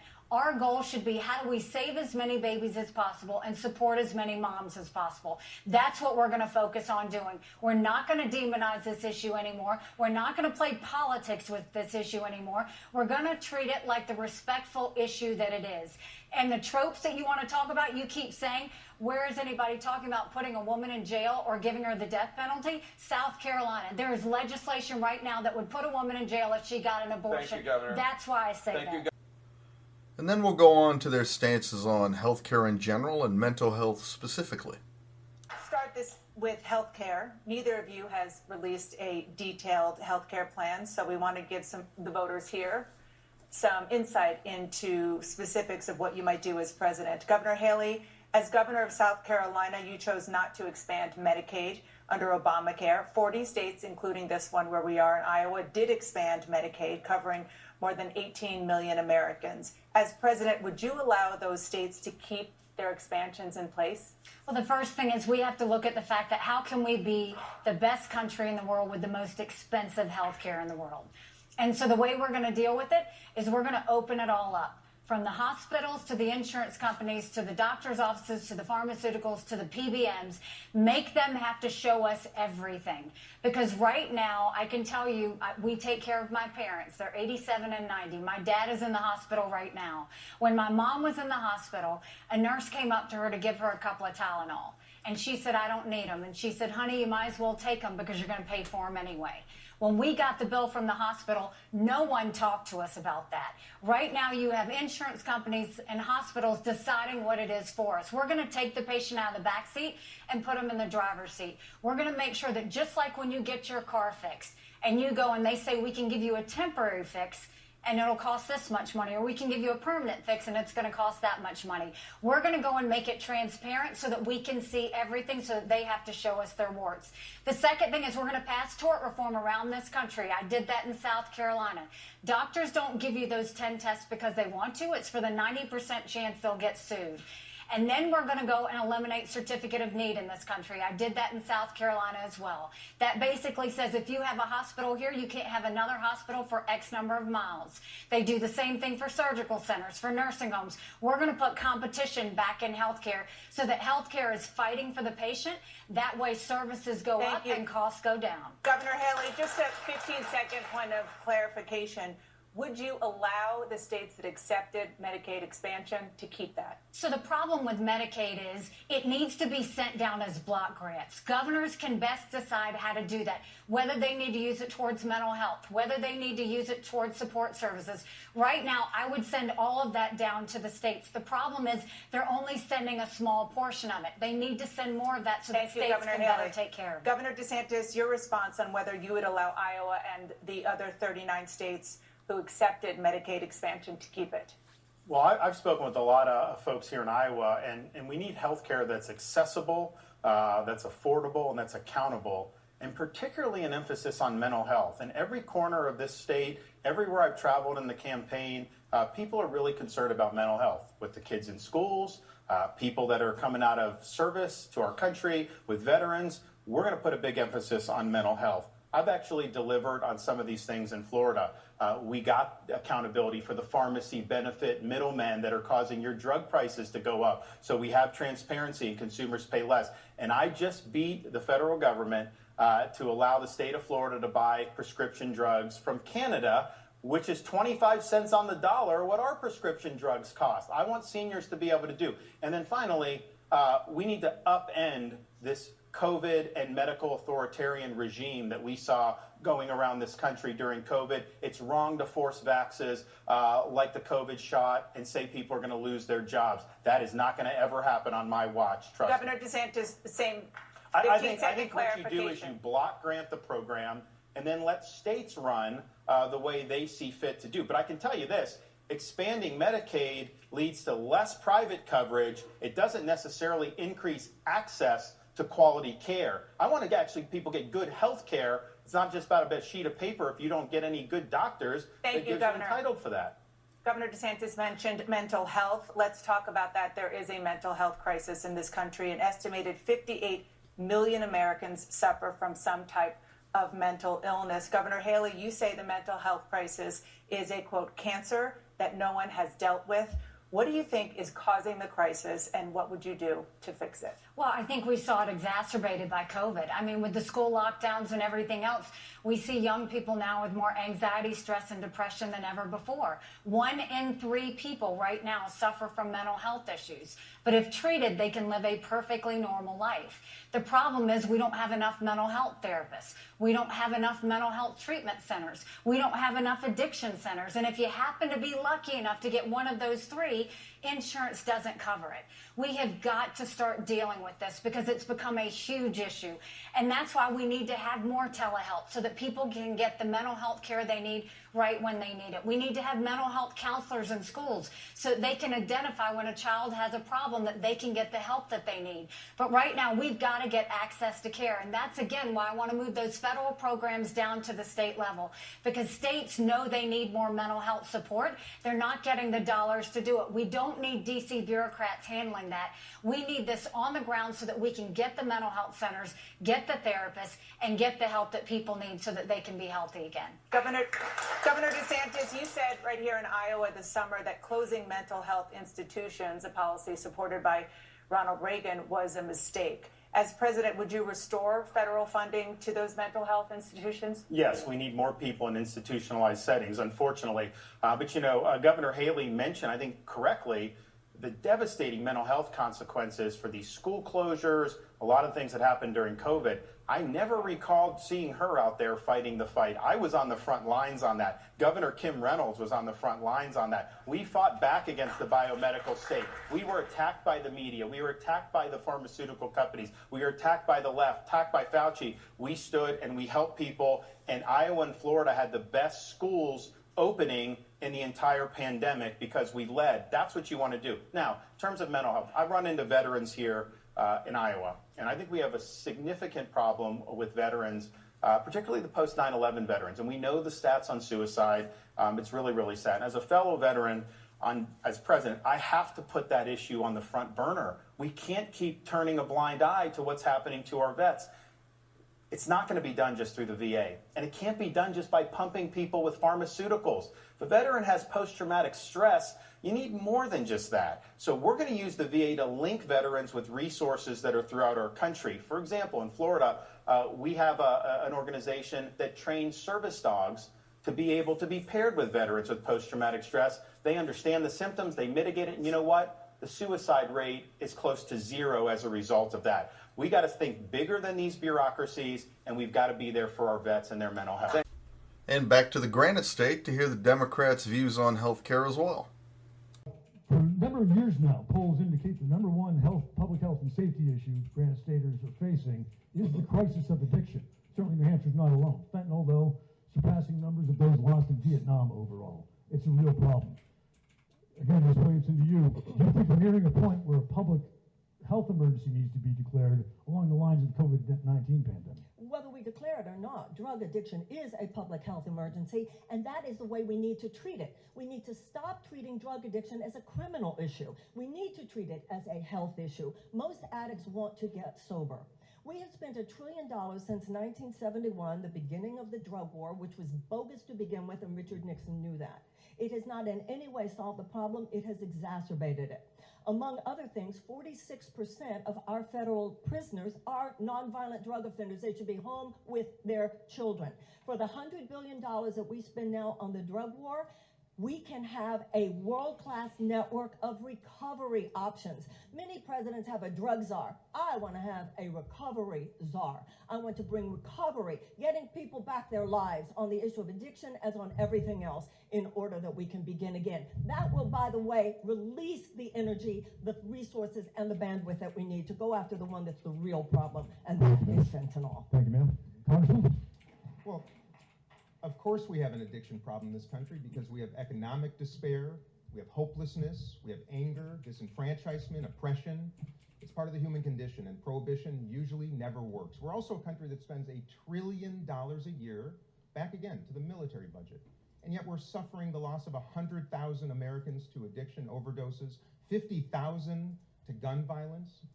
And yet we're dedicating all this money overseas to protecting our country. Why don't we start protecting ourselves? A mental and emotional health care system, a system of not just treatment, as Marianne said, but recovery. We underinvest. And then we don't find paths to success afterwards.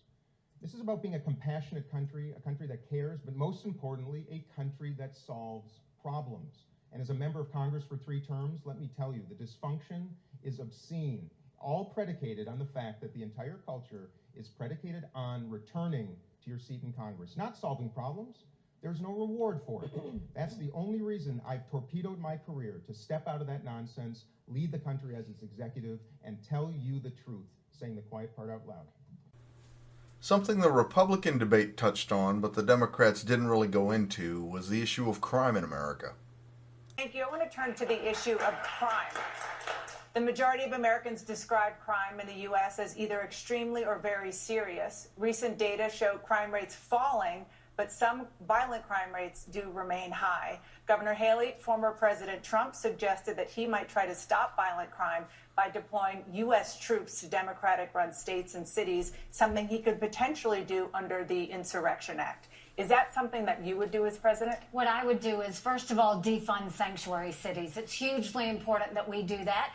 That's where we're seeing a lot of crime. But the second thing is, our law enforcement is demoralized right now. Because if they go and they arrest someone for having a stolen gun, it's demoralizing when they go through all that effort, put their lives at risk, and then you turn around and let that criminal go the very next day. Prosecutors need to prosecute according to the law, and we've got to start holding them accountable. When we bring law and order back to our cities, then that's when they'll be safe. You don't do it by defunding the police, and you don't do it by just praising the police. You do it by having their backs, making sure we passed the first body camera bill in the country in South Carolina to make sure that law enforcement felt like they could do their job without feeling threatened about them doing their job. But we have to have prosecutors prosecuting. We have to defund sanctuary cities. We have to get these stolen guns and drugs off the street. And the only way we can do that is when we empower law enforcement. Governor DeSantis. I just think,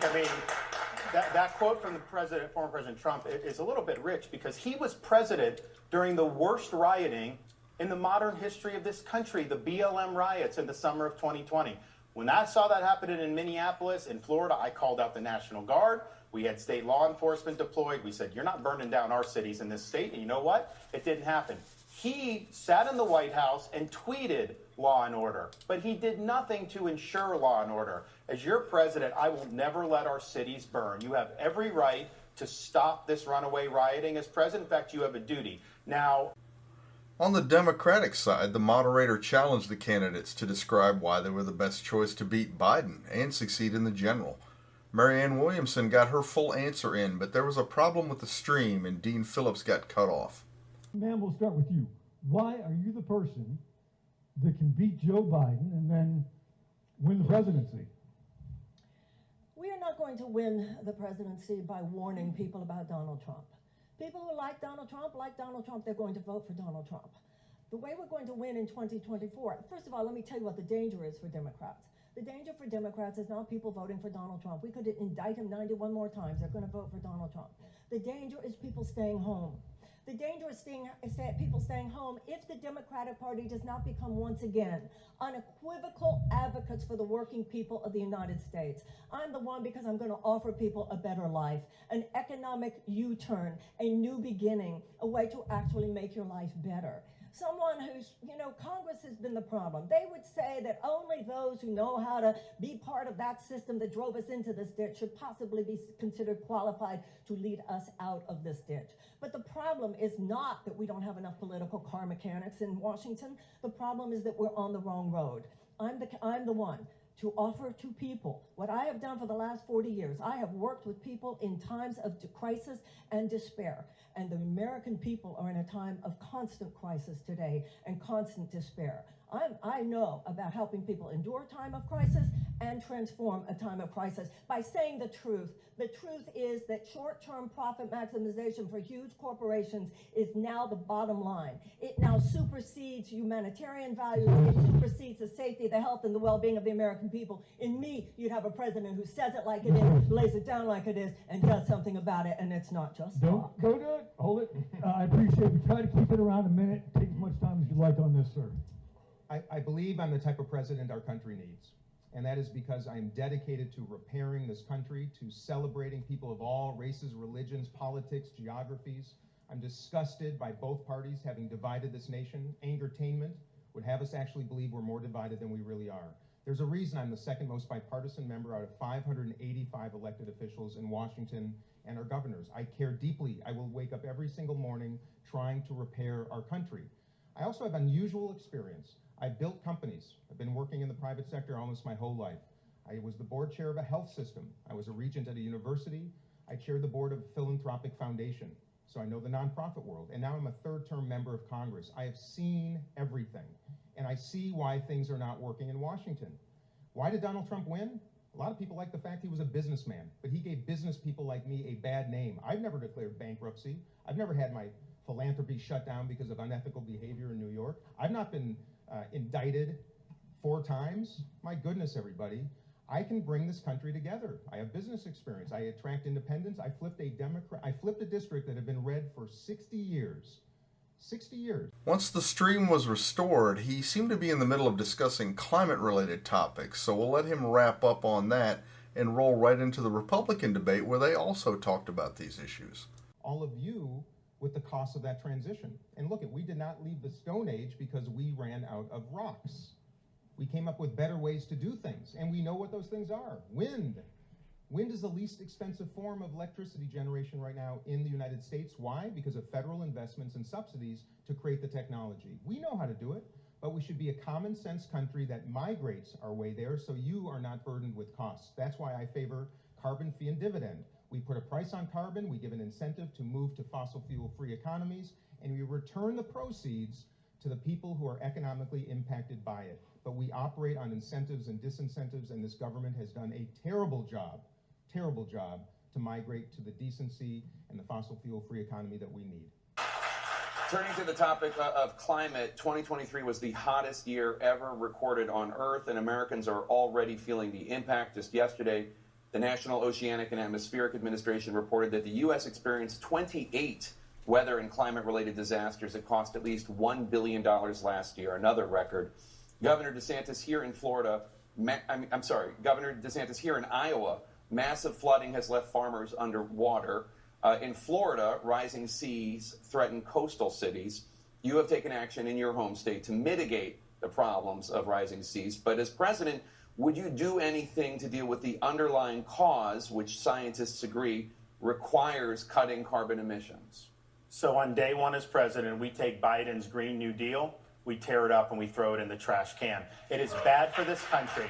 We have to have reliable energy. And here's the thing, you know, they talk about, Joe Biden has said that global warming is worse than a nuclear war. And I'm just thinking to myself, well, gee, John Kerry hasn't given up his private jet. Obama hasn't given up his Martha's Vineyard seaside mansion. I haven't seen Biden do anything to hold China accountable except making sure that Hunter gets his money. So these guys talk out of one side of their mouth and then they behave in another way. And I think that's wrong. But I also think that those policies would devastate communities, particularly here in Iowa. I mean, for example, he wants to mandate electric vehicles. That's going to be more costly. I think the car companies would go bankrupt, but it's going to hurt liquid fuels, which is very, very important. You're going to end up having rolling blackouts if they kneecap reliable energy production in this country. Florida's had a massive decline in emissions.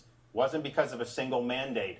It was because of innovation, because a lot of natural gas has replaced coal. We do have market-based solar, and it's a complement, but we cannot walk away from reliable energy. And I think about, here's what the left wants to do.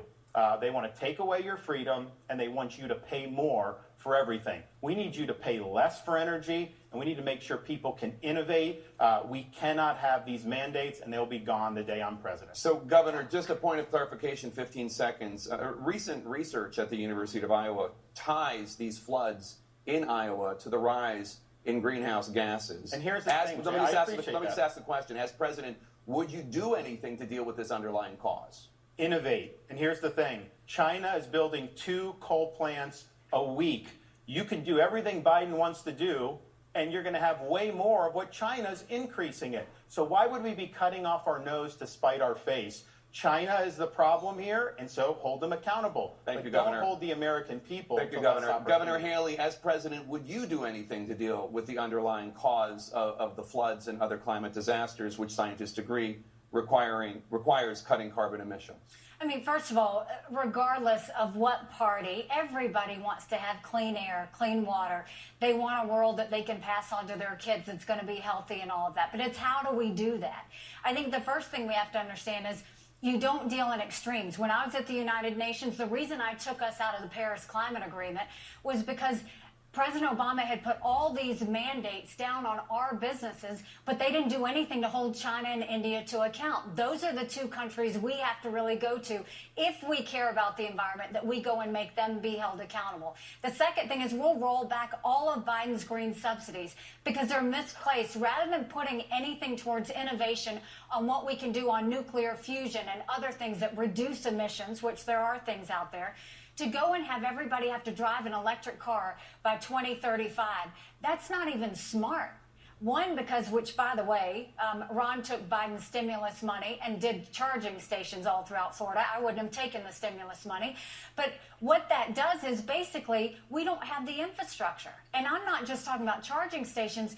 Electric vehicles are heavy. Our roads and bridges wouldn't be able to handle that if we did that because they're heavy in weight.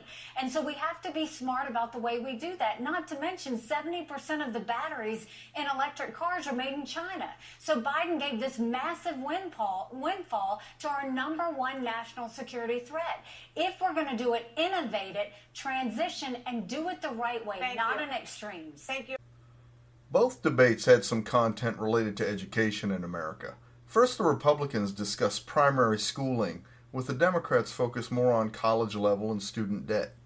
Governor Haley, according to the U.S. Department of Education, in 2017, the year you left office, South Carolina schools ranked in the bottom 10 nationwide in both reading and math scores. Given that, why should voters concerned about K-12 education support you rather than other Republicans? Because I think what we did was we knew that there was an issue. We knew in South Carolina if a child couldn't read by 3rd grade, they were 4 times less likely to graduate high school. So what we did is we started holding kids back instead of pushing them forward. We brought in their parents. We did reading remediation, and we set them up for success. We've got to do that all over our country. We only have 31% of 8th graders in our country are proficient in reading. 27% of 8th graders are proficient in math. If we don't do something, we're going to be in a world of hurt 10 years from now.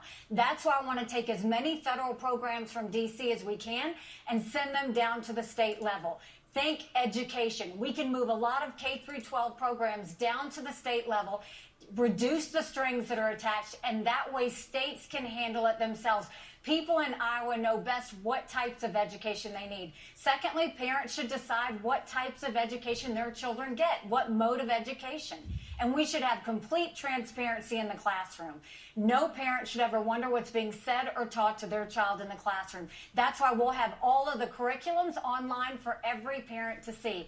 And we need to start putting vocational classes back in our high schools. Let's teach our kids how to do things. We did that in South Carolina. We had apprenticeships. We taught our kids how to build the things we're making.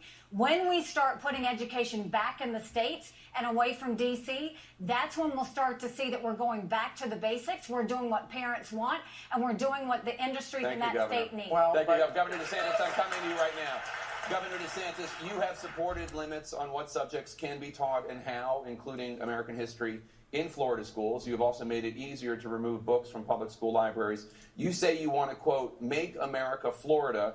Do you want to implement those Florida school policies nationwide? Now, in terms of what we've done, we believe in empowering parents, and there's certain standards about what's age and developmentally appropriate. It's wrong to have pornographic materials in 4th or 5th grade. And you know what's happened? They'll go to school board meetings all around the country. They'll start reading it, and they say, oh, no, it's too graphic. You can't read it here. You can't put it on the 6 o'clock news. Well, if it's not appropriate in a school board meeting and you can't put it on the 6 o'clock news, why are you jamming it down the throats of a 4th grader?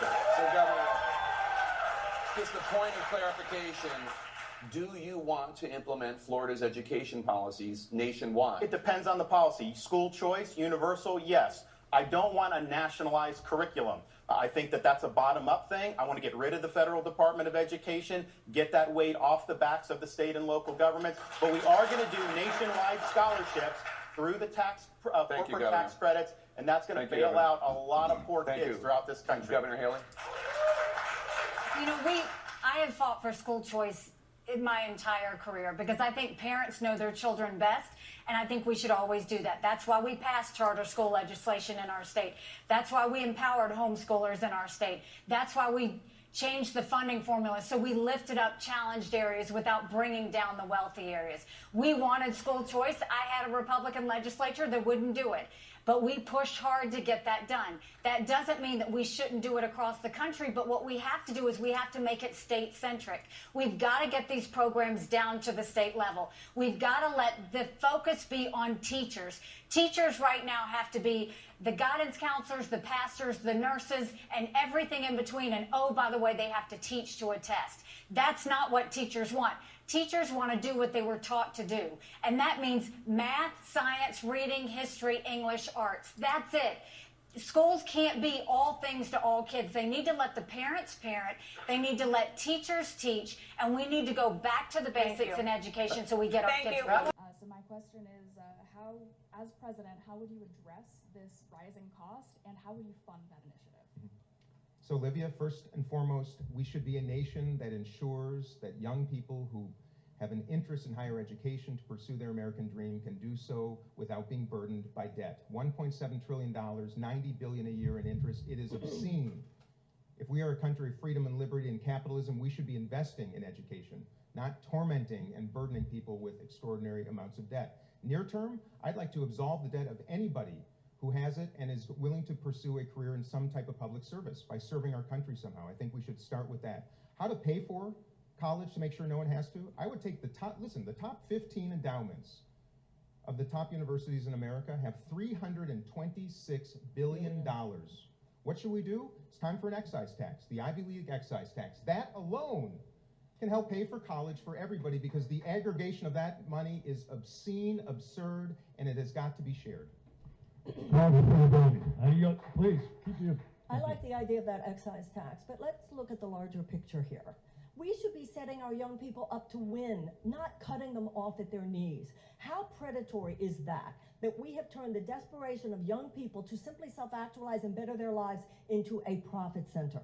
Before the 1970s, there was a tuition-free and near tuition-free system in this country. It was in Florida, University of Texas, University of California.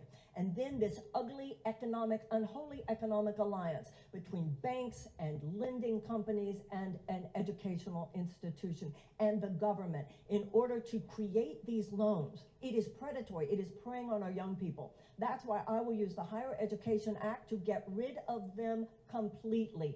How many of our young people would love nothing more than a $2,500 discretionary expenditure? We have kids who are coming out of college so loaded, and by the way, when I was in, debt is crippling no matter how old you are. But to be in your 20s carrying tens of thousands of dollars of college loan debt, this country should be ashamed of itself. And how do we pay for it? In other countries, what they do is this. You go as high as your achievement level will take you. Then later, when the government can see on your taxes that you are beginning to make, you're doing fine, and that money can start being paid back to the government without impacting your quality of life, then the government starts paying itself back. This is one of the most egregious transgressions of the U.S. government on parts of the population of the United States. Shame on us for doing this to our young. And now on to another third-rail item in American politics, Social Security. Let's move on to Social Security. According to the Social Security Administration, Social Security will be unable to pay full benefits in a decade if no action is taken. Governor DeSantis, you have said that you're not going to, quote, mess with Social Security, unquote.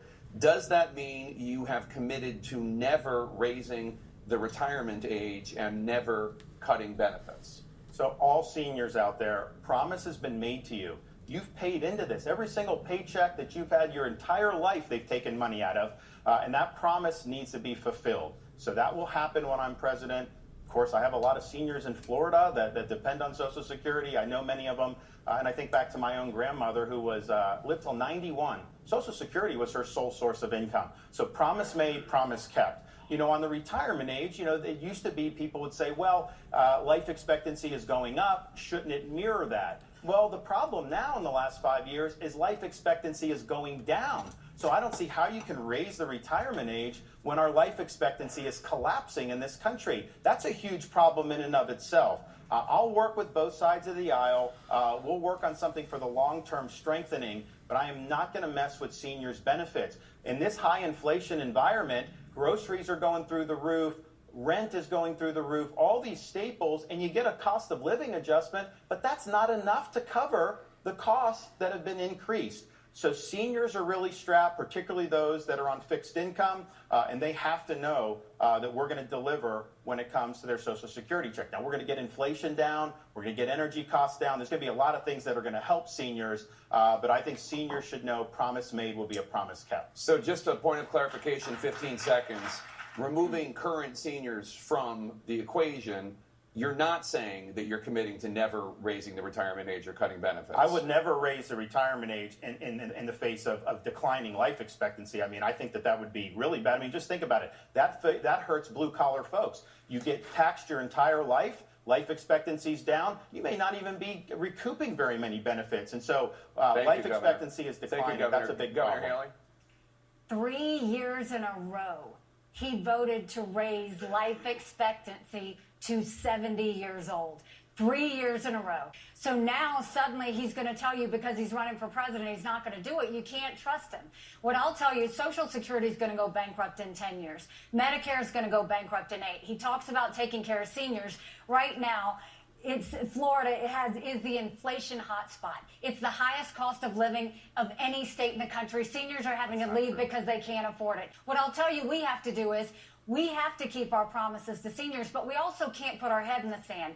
For those like Ron saying they're not going to touch Social Security, that means they're going to leave after 4 or 8 years and leave it bankrupt? No. What we do is we go to those in their 20s and say we're going to change the retirement age to reflect life expectancy. Instead of cost of living increases, we do increases based on inflation. We limit benefits on the wealthy, and we expand Medicare Advantage plans, which seniors love. That's how we'll deal with making sure they have. DeSantis, Governor Haley, you want to raise the retirement age for younger Americans, but you have not said what that age should be. Should voters in their 20s plan on working until they're 70? Yes, we're going to be responsible with it, and we're going to go to those in our 20s. When I said the retirement age was too low, I said it's too low if we're going to look at those in their 20s. We have to go and start looking at what we can do to get out of this. We want to make sure that everybody who was promised gets it, but we also want to make sure our kids have something when they get it too. So the way we do that is exactly how I laid it out. Then we'll know what we're looking at, and then we can start focusing. The other thing is we need to start cutting spending in D.C. We have to go back to pre-COVID levels. That's why I'll veto any spending bill that doesn't take us back to pre-COVID levels. That will save us trillions. We've got to go into every agency, replace the head of every agency, and send people into every agency. I did that as governor.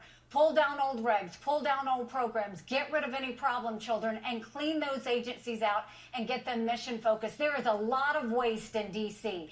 You need an accountant to go in there and clean it up, but we're not going to take away from anyone else, and he's yet to answer the fact that he voted 3 times to raise the retirement age. Just a clarification, Governor Haley, in 15 seconds, should voters in their 20s plan on having to work until they're 70? They should plan on their retirement age being increased, yes. We're going to change it to reflect more of what life expectancy should be. Well, one of the things that I think we disagree on, too, is Governor Haley has said Social Security is an entitlement. But, you know, it's not an entitlement. You're paying into it. It's not a welfare program. You're being taxed for this your whole life. And so to expect to have benefits on the back end, you know, I don't think that that's too much. The other thing I'd point out is Social Security for decades ran massive surpluses. What happened to those surpluses? The Congress spent the surpluses. Yes, when you they have a the big debt. problem with that. So number one, we need term limits for members of Congress. Number two, we need a balanced budget amendment to the U.S. Constitution. Number three, we need to give the president a line item veto. And number four, when you see all these congressmen making a killing in the stock market, like Nancy Pelosi, she could run a very lucrative hedge fund. We need a 28th Amendment to the Constitution that says very simply, Congress shall make no law respecting the citizens of the United States that does not also apply to members of Congress themselves. If lawmakers don't take action to protect and save Social Security over the next 10 years, Social Security could be cut by 20%, an average of $4,000 a year. This is a program that workers rely on when they retire or become disabled. It's also important to families when a worker passes away. As president, what we do to protect Social Security for Americans 50 plus, their children, their grandchildren, and so on. We should lift the cap to $250,000. Then also, remember, our seniors, half of our seniors are living on less than $25,000 a year. For everyone who is over 65 and older, there should be, if your Social Security does not get to the level of $1,200, you will be at the level of $1,200. This is particularly an issue for older women because many women didn't pay into Social Security. Their work was unearned, unpaid labor. It was raising children. It was taking care of homes. So every senior should receive that $1,200. And that is how we will not only save Social Security, but it's also how we will save the dignity and the lives and the well-being of our elders. Thank you very much. Same question for you, sir. Well, Social Security is the most successful anti-poverty program in human history, and it is not one that we can let go under. We might make sure that it's solvent, and that, as you just said, Josh, it will be reducing benefits by 25% in the 2030s, coming up soon, if we don't do something, because we've had such demographic shifts in America. How do we solve it? Just like Marianne said, we have a very regressive tax right now in place, a cap of about $160,000 a year, meaning if you make $200,000, you're paying a lot less in Social Security percentage than someone making $160,000. We should move the cap to $250,000. That will extend the program through the 2040s. And then, as I just said earlier in this debate, I want to establish a mechanism to make Americans philanthropists. There are millions of Americans who have been successful, do not need their Social Security. If they knew they could dedicate their annual Social Security to a pool that would be redistributed to the lowest 10% of recipients, that would make a meaningful difference in the lives of millions of retirees and give them dignity. That should be the promise of America. Line of questioning on the Democratic side regarding the efforts to remove Donald Trump from primary ballots in some states leads nicely into constitutional questions on the Republican side about, you guessed it, our favorite defendant, Donald Trump. A little bit of politics and topical issue in the news. Colorado Supreme Court. I'm sure you both know where I'm going with this. Maine Secretary of State has ruled that Donald Trump not qualified to be on the state's ballots because they declare he engaged in an insurrection against the United States on January 6th. It's been in the news quite a bit. New Hampshire Secretary of State has said that such an important constitutional decision cannot be made at the state level alone. So in your view, and we'll start with, I think it's your turn, Congressman, who should decide this question and why? The Supreme Court should decide the question. That's why we have a Supreme Court. Americans are losing faith in the Supreme Court, which is one reason I wish we had 18-year term limits there, which is a whole nother conversation. Donald Trump is an unmitigated disaster. He's one of the most dangerous people in American history. I was subject to the insurrection that he inspired in the House chamber that day. All of you watched on TV. It was heartbreaking, disgusting, repulsive. With all that said, I'm very concerned because a majority of Americans favor him right now as our next president. That's the truth. And do I think it's appropriate for the legal system to take him off the ballots? Actually, I don't. I think he should be facing voters as the judge and jury, because if not, I'm very concerned about America's future, because I think violence will ensue. And I think it's better for our country, all of you, all of us on this stage and elsewhere, to mobilize to defeat him. That's why I'm running for president, because right now, Joe Biden is a risk to democracy because he is knowingly going into an election in which his approval numbers and his poll numbers make it almost impossible for him to win. I know Marianne feels the same way. We are the only two in the United States of America on the Democratic side of the aisle to stand up and tell you the truth. He's going to lose. He's going to lose. Thank you, sir. Appreciate that. Same question for you, ma'am. For the most part, I agree with everything that Dean said. Under normal circumstances, I do think it would be reasonable for the legal system to decide. But I share Dean's fear about this, his deep concern, and I do think it should be a decision made by the Supreme Court. All right, thank you very much. Appreciate that. So I couldn't help but notice we did coin flip out in the lobby a moment ago. You guys were very respectful of each other. You seem to genuinely like each other, and we don't see that a lot with our politicians, Tell me about it. particularly opponents on stage. How do you get to a point to where you talk some of the extreme wings of your own party who've co-opted in a lot of ways? And we'll start with you, Marianne Williamson. How do you get them on board with bringing some stability back to the process? I'm not worried about them. I'm worried about the American people. The horse race is not what matters to me. The majority of Republicans as well as Democrats want universal health care. The majority of Republicans as well as Democrats want tuition-free college and tech school. The majority of Americans, Republicans as well as Democrats, including gun owners, want common sense gun safety laws. I'm not concerned about the civility or lack of civility in Congress. I'm concerned about the fact that they do more to serve the short-term profit maximization of their donors than they do to serve the safety, health, and well-being of the American people. I do not expect that every congressman and senator will necessarily like me. And I don't want to bring a bunch of Republicans and fiscal responsibility people into my cabinet so much. They have failed. And what I want to do is to be an advocate for the American people. And some people actually in Congress would not like me. And I would feel about them the same way that Franklin Roosevelt did. He called the people who represent the interests of corporate America over the interests of the people the economic royalists. They came at him, and they would come at me the same way, in Congress and out of Congress. They'd call me a socialist. They'd say everything that they said about him. And what he said was, I welcome their hatred. I'm not going into the presidency to people pleaser so that anybody in Congress would necessarily like me or not. They'd respect me. I'd be fair, and I would be fair in negotiation, but I would not be quiet when they were not serving the people. I would go straight with the bully pulpit to the American people, and I would let you know who is obstructing your best interests, who they were donated to by, what they were really doing in Washington. It would be you and me. They're secondary. Equal branch of the government, but I'd be tough. I'm sorry. I'm sorry. Take a little extra time, sir. How would you bring it all together? Well, I believe deeply in our Constitution, and the way our founders set up this country was we had to debate, deliberate, and then come to conclusions and solve our country's problems. That means we had to work together. George Washington warned us all about factions, about political parties. I told you earlier that is the biggest disaster in our country right now. With all that said, are we going to succeed by fighting each other? No. We're going to succeed by fighting for one another, and that is why I am proud to be the second most bipartisan member of Congress. That is why the first bill I had signed into law during the Trump administration was the Paycheck Protection Flexibility Act. I did it with Chip Roy. You all know who he is, the Freedom Caucus member? I'm the second most bipartisan member of Congress. He's probably 433. But I set out to become his friend early on. I got to know him because the Congress does everything to keep us separate. I will invest in working together. I will include Republicans at my table because if we don't, we can never expect them to include us at their table. We have got to change this nonsense. We cannot succeed unless we start respecting one another. That starts in the White House, and that's exactly how I intend to do it as our president. I have separate questions for each of you on the same topic. Congressman, how have establishment Democrats treated you in Washington since you announced your campaign for the president? With extraordinary hypocrisy and meanness and attacks, and it is disgusting. And I agree with you on that. And I think, and I got to tell you all, I've learned a lot. And I think we all have to keep open minds and open hearts as we go through life to recognize that we don't know it all. And the party in which I believed and invested, I enabled, I was part of, I was a House Democratic leader elected by my peers just last year to serve as one of the leaders.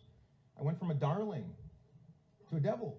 Why? For practicing democracy, my friends, for practicing democracy. I will not have one colleague endorse me, people who really had affection for me and still do.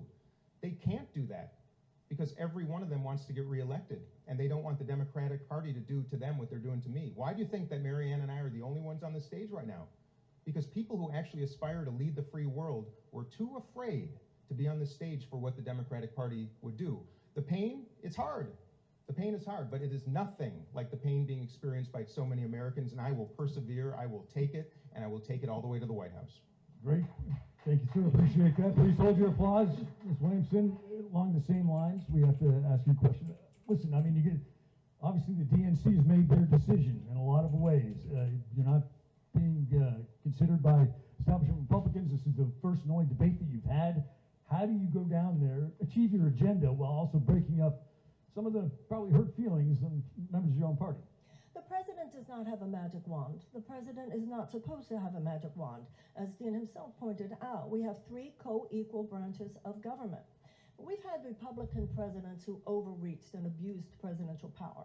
But in my opinion, we've had some Democratic presidents who haven't used it enough, have been too much about these factions of men that actually, as Dean said, George Washington warned us about. He said political parties, he was afraid they would form factions of men who were more concerned with their party, with their faction, than with their country. And so these are sophisticated people, by the way. And once you become president, they understand that you are president. And they would feel, from me, great respect. They were elected by their constituents. They would feel my respect as that they're the members of Congress and members of the Senate. I'm sorry? Probably a little sheepish, too. I don't know about sheepish, but they would be aware that for the first time in a long time, there was a woman, well, first time as a woman, but the first time in a long time that there was a president who did not emerge from the political party structure, a president who emerged from the people, and there would be no doubt about it. I'm here to serve the people. Both of you talk about how important it is to protect the U.S. Constitution. 2 years after losing the 2020 election, Donald Trump wrote on social media about his baseless election lies, quote, "A massive fraud of this type and magnitude allows for the termination of all rules, regulations, and articles, even those found in the Constitution," unquote. On that subject, former Vice President Mike Pence has said that on January 6, 2021, Donald Trump put himself over the Constitution. Governor Haley, is there any meaningful difference in how you and Donald Trump view the Constitution? I mean, look, you take an oath to the Constitution, and I think what you're seeing is Donald Trump basically said that the election was stolen.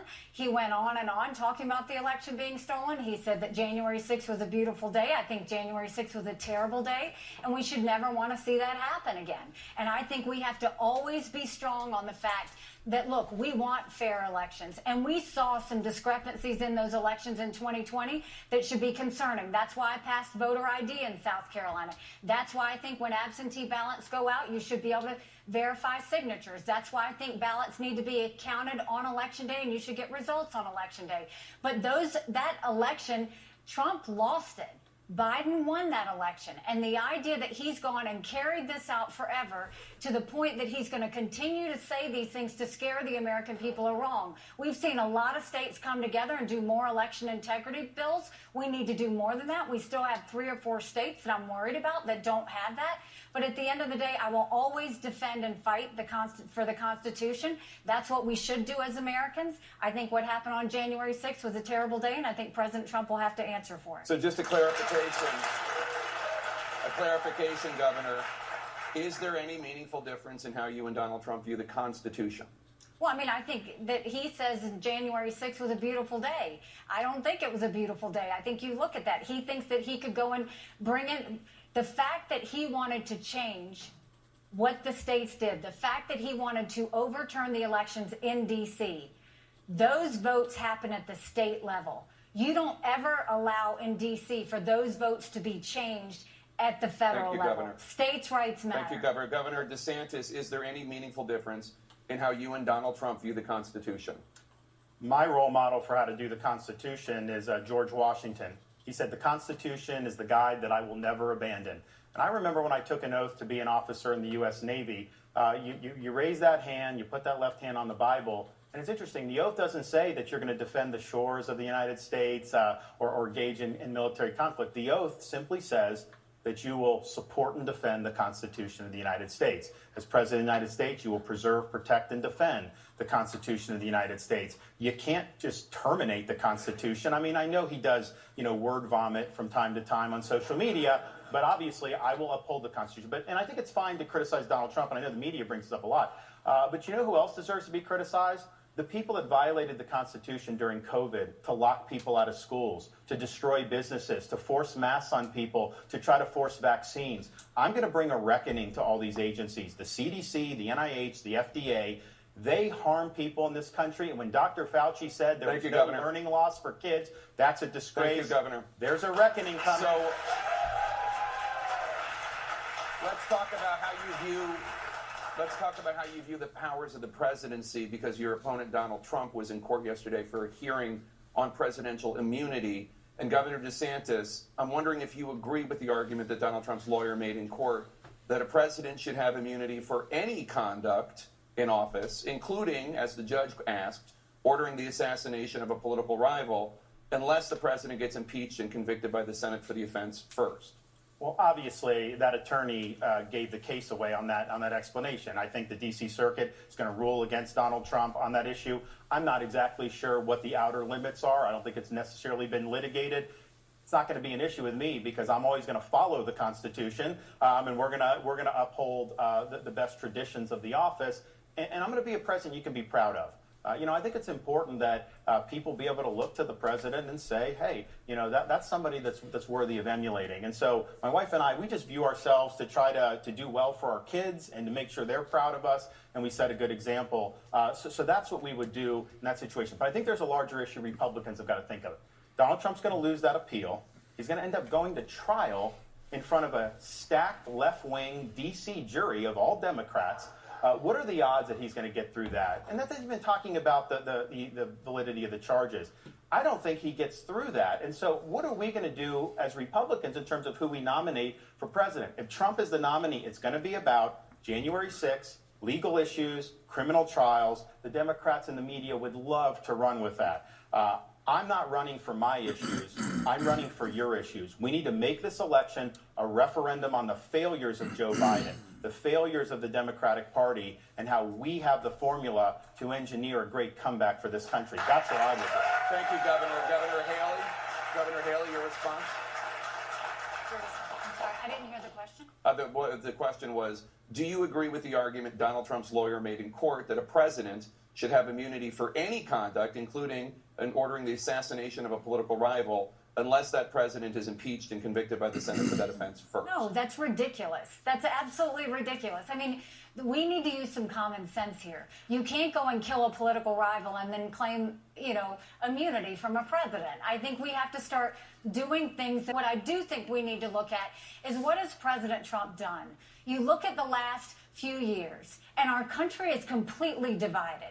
It's divided over extremes. It's divided over hatred. It's divided over the fact that people think that if someone doesn't agree with you, that they're bad. And now we have leaders in our country that decide who's good and who's bad, who's right and who's wrong. That's not what a leader does. What a leader does is they bring out the best in people and get them to see the way forward. That's what we need in our country. We don't need this chaos anymore. We need someone who's going to be a new generational leader that brings sanity back to America. Both sides spoke about the role of government and what are appropriate levels of influence it should exert on the private sector and to what end. Let's talk about a big question in the Republican Party right now, and that is, what is the role of government, and should it use its power to go after businesses and private entities that take actions that don't align with conservative values? Governor DeSantis, you used your powers in Florida to take on Disney after the company criticized an education bill that you signed into law. How does that square with the traditional conservative view that small, limited government is best?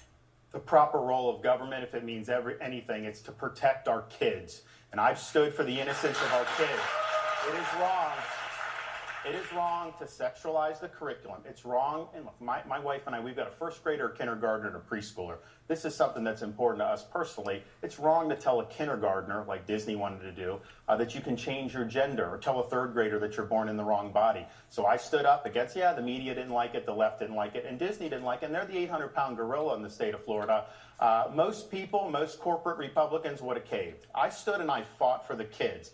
We took on Disney and we defeated that and we won that fight, and our kids are better off. Now, Nikki Haley sided with Disney. She invited them to South Carolina, even though they were involved in transing kids. That is not what we need to do. But I think that's similar. She is representative of this corporatist element of the party. For example, she supported $900 million in subsidies to Boeing when she was in South Carolina.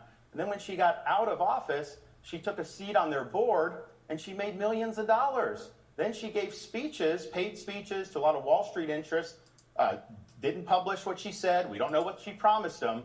And she made millions of dollars doing that. Now they're the ones that are funding her campaign. So we need to stand up for the people and not bow down to woke corporations. And we know Nikki Haley will cave to the woke mob every single time. Governor Haley, a response? Government was intended to secure the rights and freedoms of the people. It was never meant to be all things to all people. And what we don't need is government politicizing anything, because I have never said anything related to the transgender stuff he says. I have always fought to protect kids. I've always said that boys need to go into boys' bathrooms, girls need to go into girls' bathrooms, that we shouldn't have any gender transitions before the age of 18.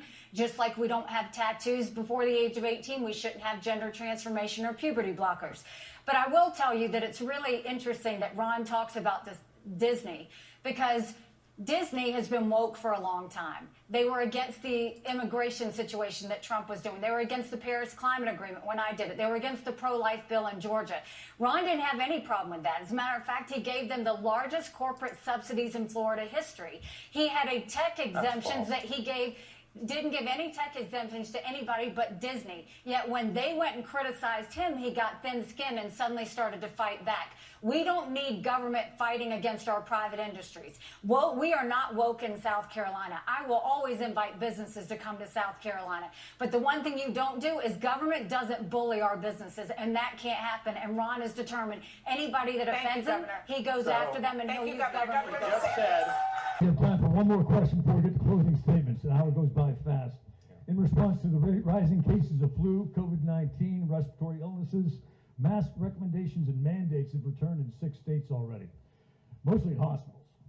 In your view, Congressman, when is it appropriate for the federal government to issue mask requirements? Well, first of all, anybody who's ever been in a hospital knows that surgeons and healthcare practitioners who've spent years in school and see the numbers and work in laboratories know that masks work. They prevent the transfer of illness. So let me start with this. If we are a country that cares about one another, if we're all patriots, we should be protecting one another. That means if we are sick, we should stay home. That means if we are sick, we shouldn't blow our nose in our hands and then shake hands. We should do it in our elbows, right? It's not rocket science. Imagine if we had a president who simply told us how to do this a little bit better by taking care of each other. Americans do not respond well to mandates, period. I think we should protect one another. I think it is terribly dangerous right now. We have a trio of terrible viruses going around the country, again around the world, and we've lost faith in the very government that is supposed to be protecting us. That is the responsibility of presidents. Donald Trump spent that equity. Joe Biden has done almost nothing to restore it. Nothing to restore it. That's exactly what I'll do. I think mask mandates are actually dangerous because it's dividing our country. I think all of us should choose to do it when we're sick so we do not get others sick, period. Thank you, Congressman. Mask mandates. Well, we're undergoing a new surge of COVID right now, the largest since the Omicron. And we should be very concerned about that, and we should be very concerned about long COVID. Long-haul COVID sufferers is something that the government should be putting far more attention on, not only in terms of treatment, which we will have with my whole health plan, universal health care, Medicare for all types situation, which, by the way, does as much to proactively create a healthy society in which we will be less vulnerable to such diseases as it does to treat diseases when they are among us. I do think it's time to be giving away some free masks and to be giving away some free tests now for people who want them. As far as mandates, that's left to the states, and I agree with Dean. It's such a divisive topic at this point. And with that, the respective debates moved on to the candidates' closing statements. We now have time for closing statements, and we begin with Governor Haley. First of all, I want to thank the good people of Iowa. I have campaigned for 11 months, whether it's driving a combine or holding a pig at a produce area, or whether it's the fact that we've met owners of bakeries and small businesses. You know, every one of them knows that we can't go through 4 more years of chaos. And if it's Donald Trump, there will be 4 more years of chaos. And we can't be a country in disarray and a world on fire and go through 4 more years of chaos. And we can't go through another nail-biter of an election. And if you look at the polls right now, going against Joe Biden, in every one of those head-to-head polls, Ron doesn't beat Joe Biden. Trump is head-to-head. On a good day, he might be up by 2 points. I defeat Biden by 17 points. That's bigger than the presidency. That's House, that's Senate, that's governorships, that's down the school board. That's a mandate to get our spending under control and get inflation down. That's a mandate to get our kids reading again and go back to the basics in education. That's a mandate to secure our borders with no more excuses. That's a mandate to bring law and order back to our country, and that's a mandate for a strong America that we can be proud of. We can do this. I know we can do this. If you will join with me in this movement, if you join with me in this fight, I promise you our best days are to come. God bless you. Governor DeSantis. Well, it's been great to visit all 99 counties here in Iowa. I've been able to meet so many friends. and really learn about some of the best of America. Iowa's votes do not need to be corrected by any other state. You all know what you're doing, and we have an opportunity in Monday to really change the course of history. Donald Trump's running for his issues. Nikki Haley's running for her donors' issues. I'm running for your issues, your family's issues, and solely to turn this country around. I'm the only one running that's delivered on 100% of my promises, and I'm the only one running that has beaten the left time and time again, from the teachers' unions to Fauci to the Democratic Party. We need to run under the banner of bold colors that are putting the American people first. We can't run under a banner of pale pastels of the warmed-over corporatism, the likes of which is practiced by Nikki Haley. Freedom is on the ballot. Decline is a choice. We have it within our power to fix this country and to turn it around. I am asking for your support in the Iowa caucus on Monday, January 15th. I'll be a president that you can be proud of, and I promise you this, I will get the job done, and I will not let you down. Thank you, and God bless you all. All right, thanks. We've reached the point where we're going to have closing statements. We flipped the coin earlier, as I mentioned. I'm going to be, I got to keep the clock here, so try to keep it right around the 90-second mark so I don't have to cut anybody off. You should be honest, we flipped a penny. I've never seen that before, It's the only actually. thing I can find. See, times are tough. You see, we had to use a penny. Look, I started this. First of all, thank you. The courage of you all showing up and being participants is beautiful, remarkable, and I love you all. I don't care about your politics, and I mean that sincerely. I started by telling you I'm going to say the quiet part out loud. I'm doing it now, and I'm going to do it as your president. And I'm going to end this the same way. Joe Biden should have been right here with us today. I agree with that. He is taking the Granite State for granted. He is taking this election for granted, and he is taking every single one of you and this entire country for granted. He should be campaigning in New Hampshire. He should be showing up in front of voters. He should be on the ballot in New Hampshire, for goodness sakes. He's the president of the United States of America. And we all know this. But instead, we are seeing literally the hypocrisy of democracy. It is not protecting democracy when you remove your competitors from the ballot, as he has done in Florida and North Carolina. It is not protecting democracy when you refuse to even participate in a single debate in the United States of America.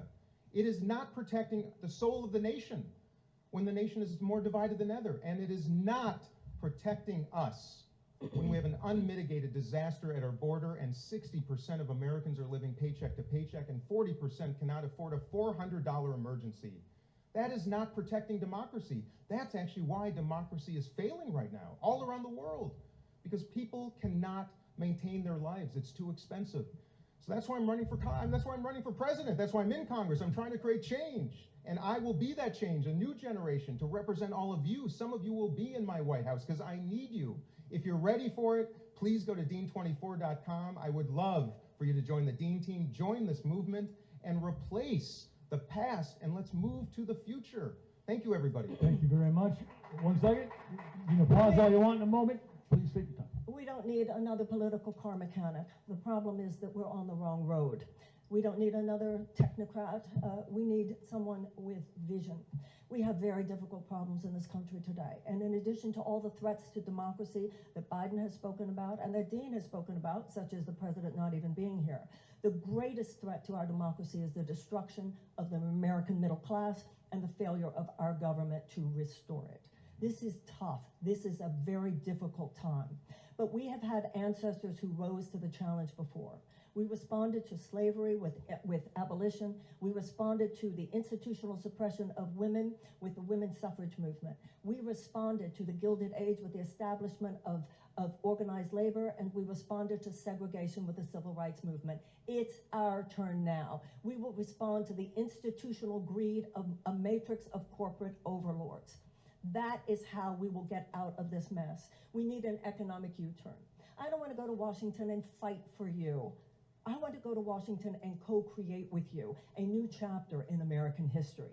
The same forces I would have to be dealing with in Washington, you have to deal with here in Concord. Because there are undemocratic forces in our country today, just as there have been in other generations. Let's not be the first generation to wimp out on doing what it takes to put this country back on track. Government has become a puppet a system of legalized bribery to the powers of the corporate interests which are their donor base. That will end with me. I will stand up to that. And my presidency will be one in which not only in Washington, but throughout this country, there will be such a sense that we, the American people, are on the move. We will be, once again, a government of the people, by the people, and for the people. And all of us will know. Let's hear it for Dean Phillips and Marion Williamson for being here. Thank you. Thank you.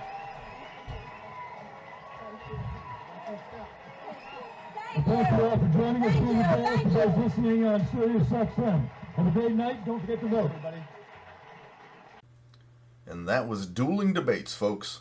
That was a lot of work, and assembling the puzzle was challenging, but the respective debate moderators and candidates gave me plenty of good material to work with. Overall, on the Democratic side, they didn't really go at each other. They had very similar positions, and owing to the odds against them and the political machine determined to silence them, in my book, they both won, just by having the event, and we benefited from getting a chance to hear them. On the Republican side, that was a little prickly, but more subdued than past debates. They spent a good amount of their time talking about what they would do, vice focusing on tearing down their opponent, but that was far from the positive vibe at the Doubletree. In my opinion, DeSantis took the win in this debate. He was consistent, didn't get too rattled, and stayed on message. Haley was kind of annoying. She mentioned that website so many times. I cut all that crap out for you good people. It was egregious and made her sound rather defensive. I hope you all enjoyed the mixtape and are getting excited about letting your voice be heard out there on the primary trail. Vote. I know this stuff can be toxic, but people around the world have died trying to obtain this right that is tossed to us free of charge. Respect it. Cherish it. Use it. Be the change you want to see. I hope you all have a great weekend, and we'll talk again next week. That's it for today. Thank you for listening. If you enjoyed the podcast, please take the time to leave a comment here and on Podchaser. It helps us know how we're doing and what topics you'd like to hear in the future. Have a great day.